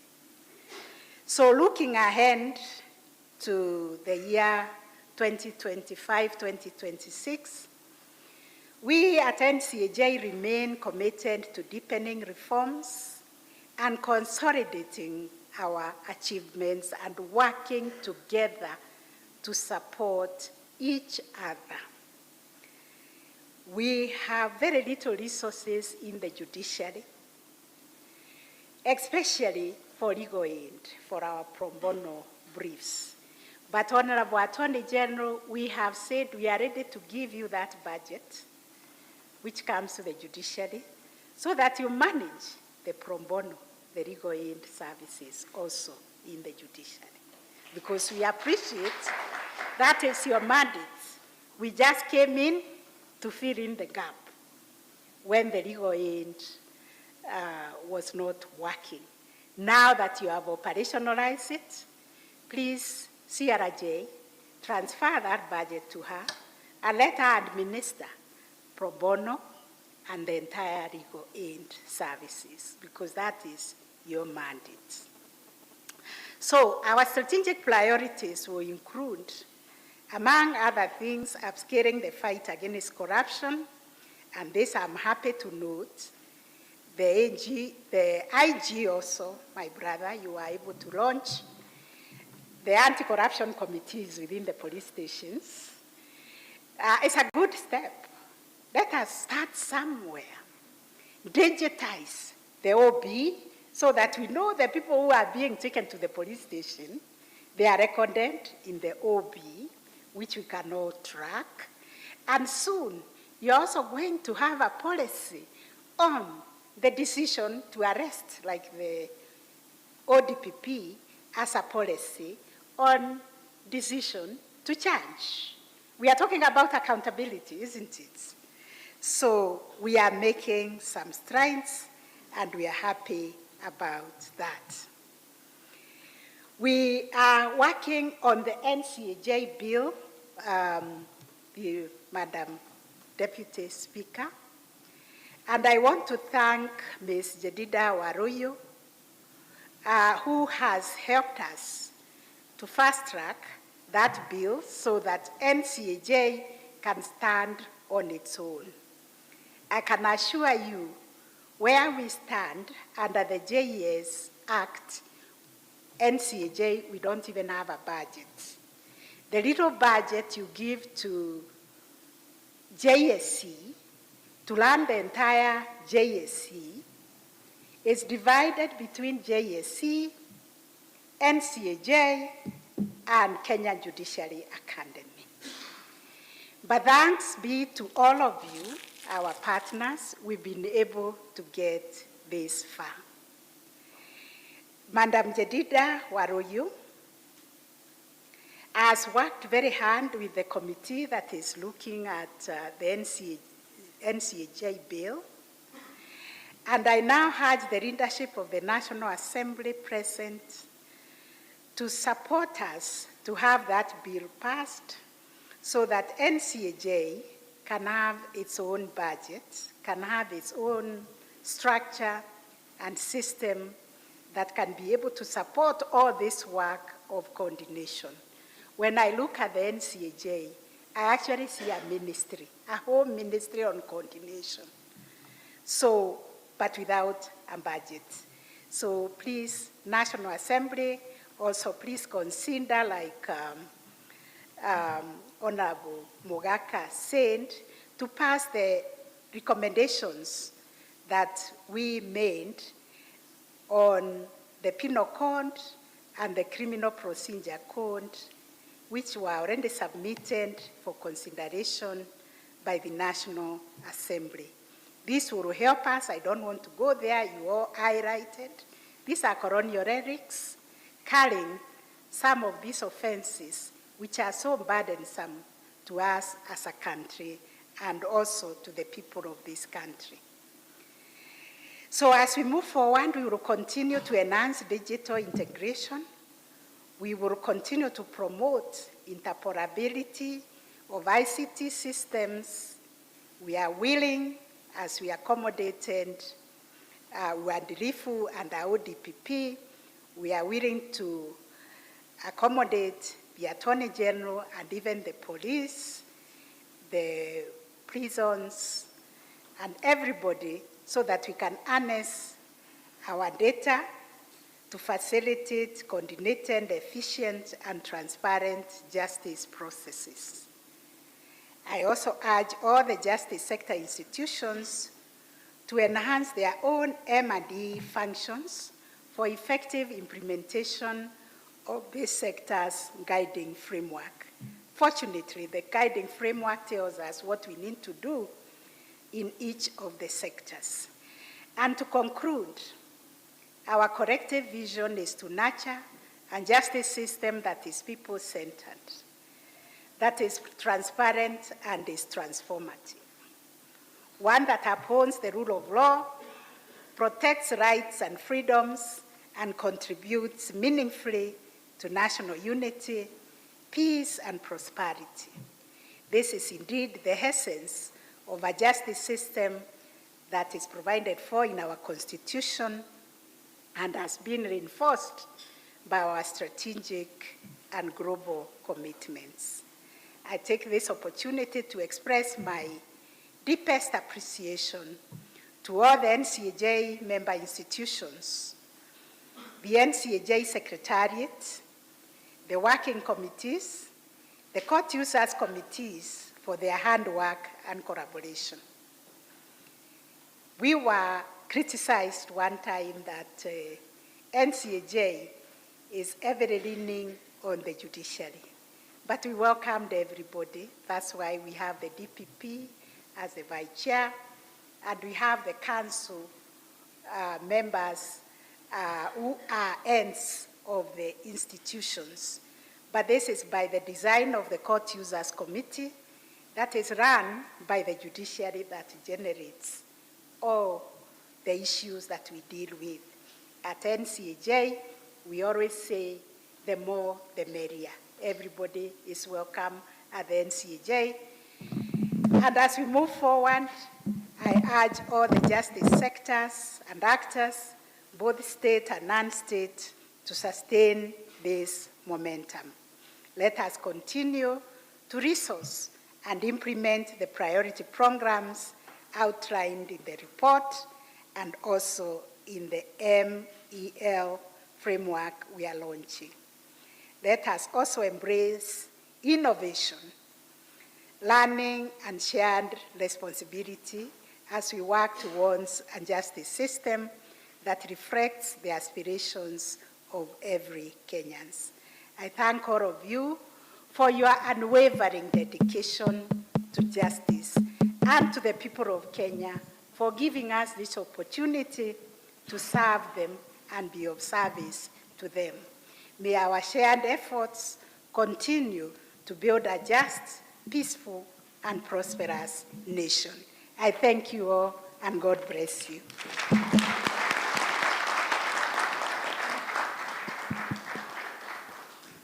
Hiyo makofi haijatosha, nataka tupashe, kupasha ni ile, tupashe, tumwagushie moja, mbili. Asante sana Honorable Chief Justice, asante sana our special guests, asante sana council members. We are indeed delighted for gracing this occasion. We are delighted for the speeches. We are indeed very happy. With your permission, Honorable Chief Justice,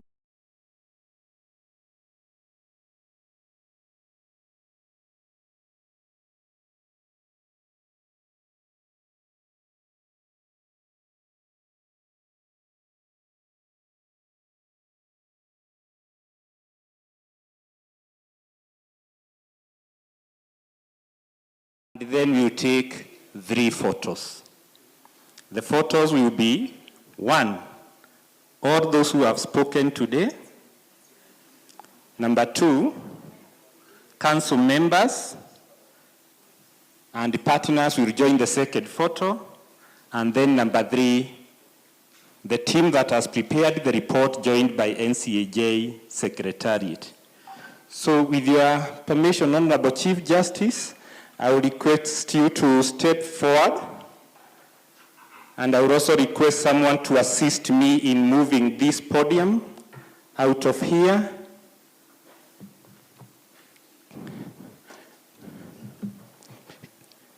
Secretariat team, kindly share the 3 reports to those who have spoken today. We will share the rest of the documents.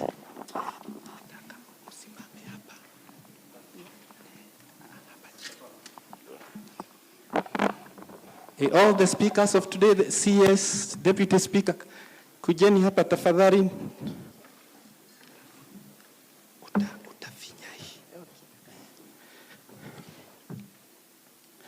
Thank you.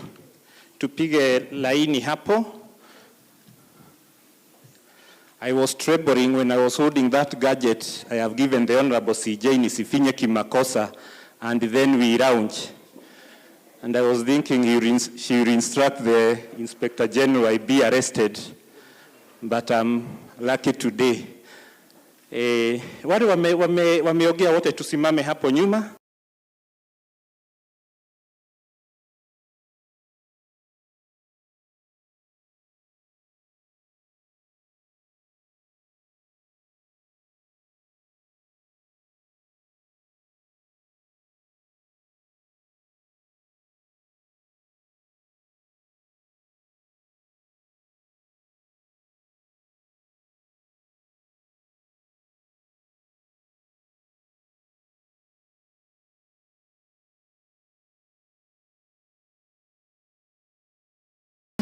This is a big moment around.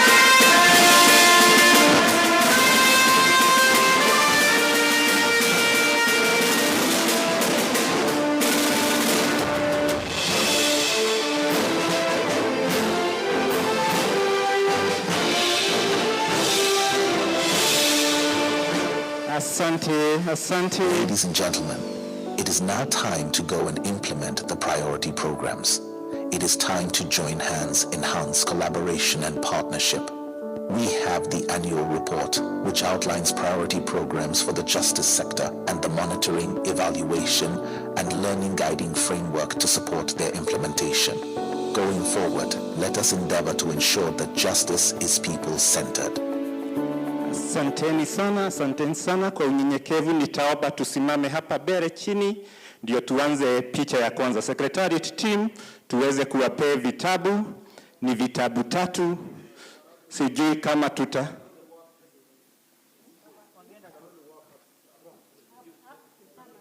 Okay. I'm guided to kujue hapa juu.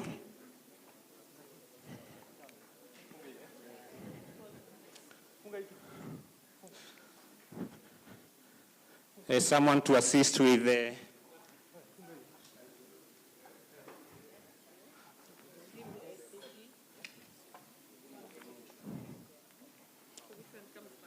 nisaidie. I like the way our esteemed guest wanauliza ni gani itakuja ya kwanza, ama washike zote pamoja na mikono yote.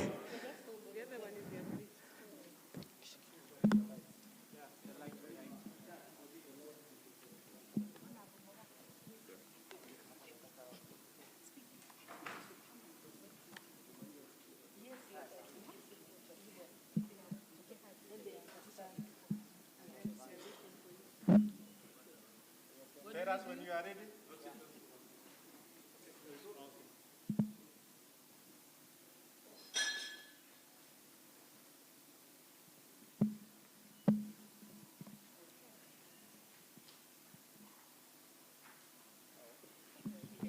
We request that we remain there for the council members to kindly join the team for the photo. Kindly, we are only having 3 photos joined by NCAJ chairpersons, Justice Genye, Justice Madeka, Justice Mabea, partners. Kindly join the podium so that we can have the photo.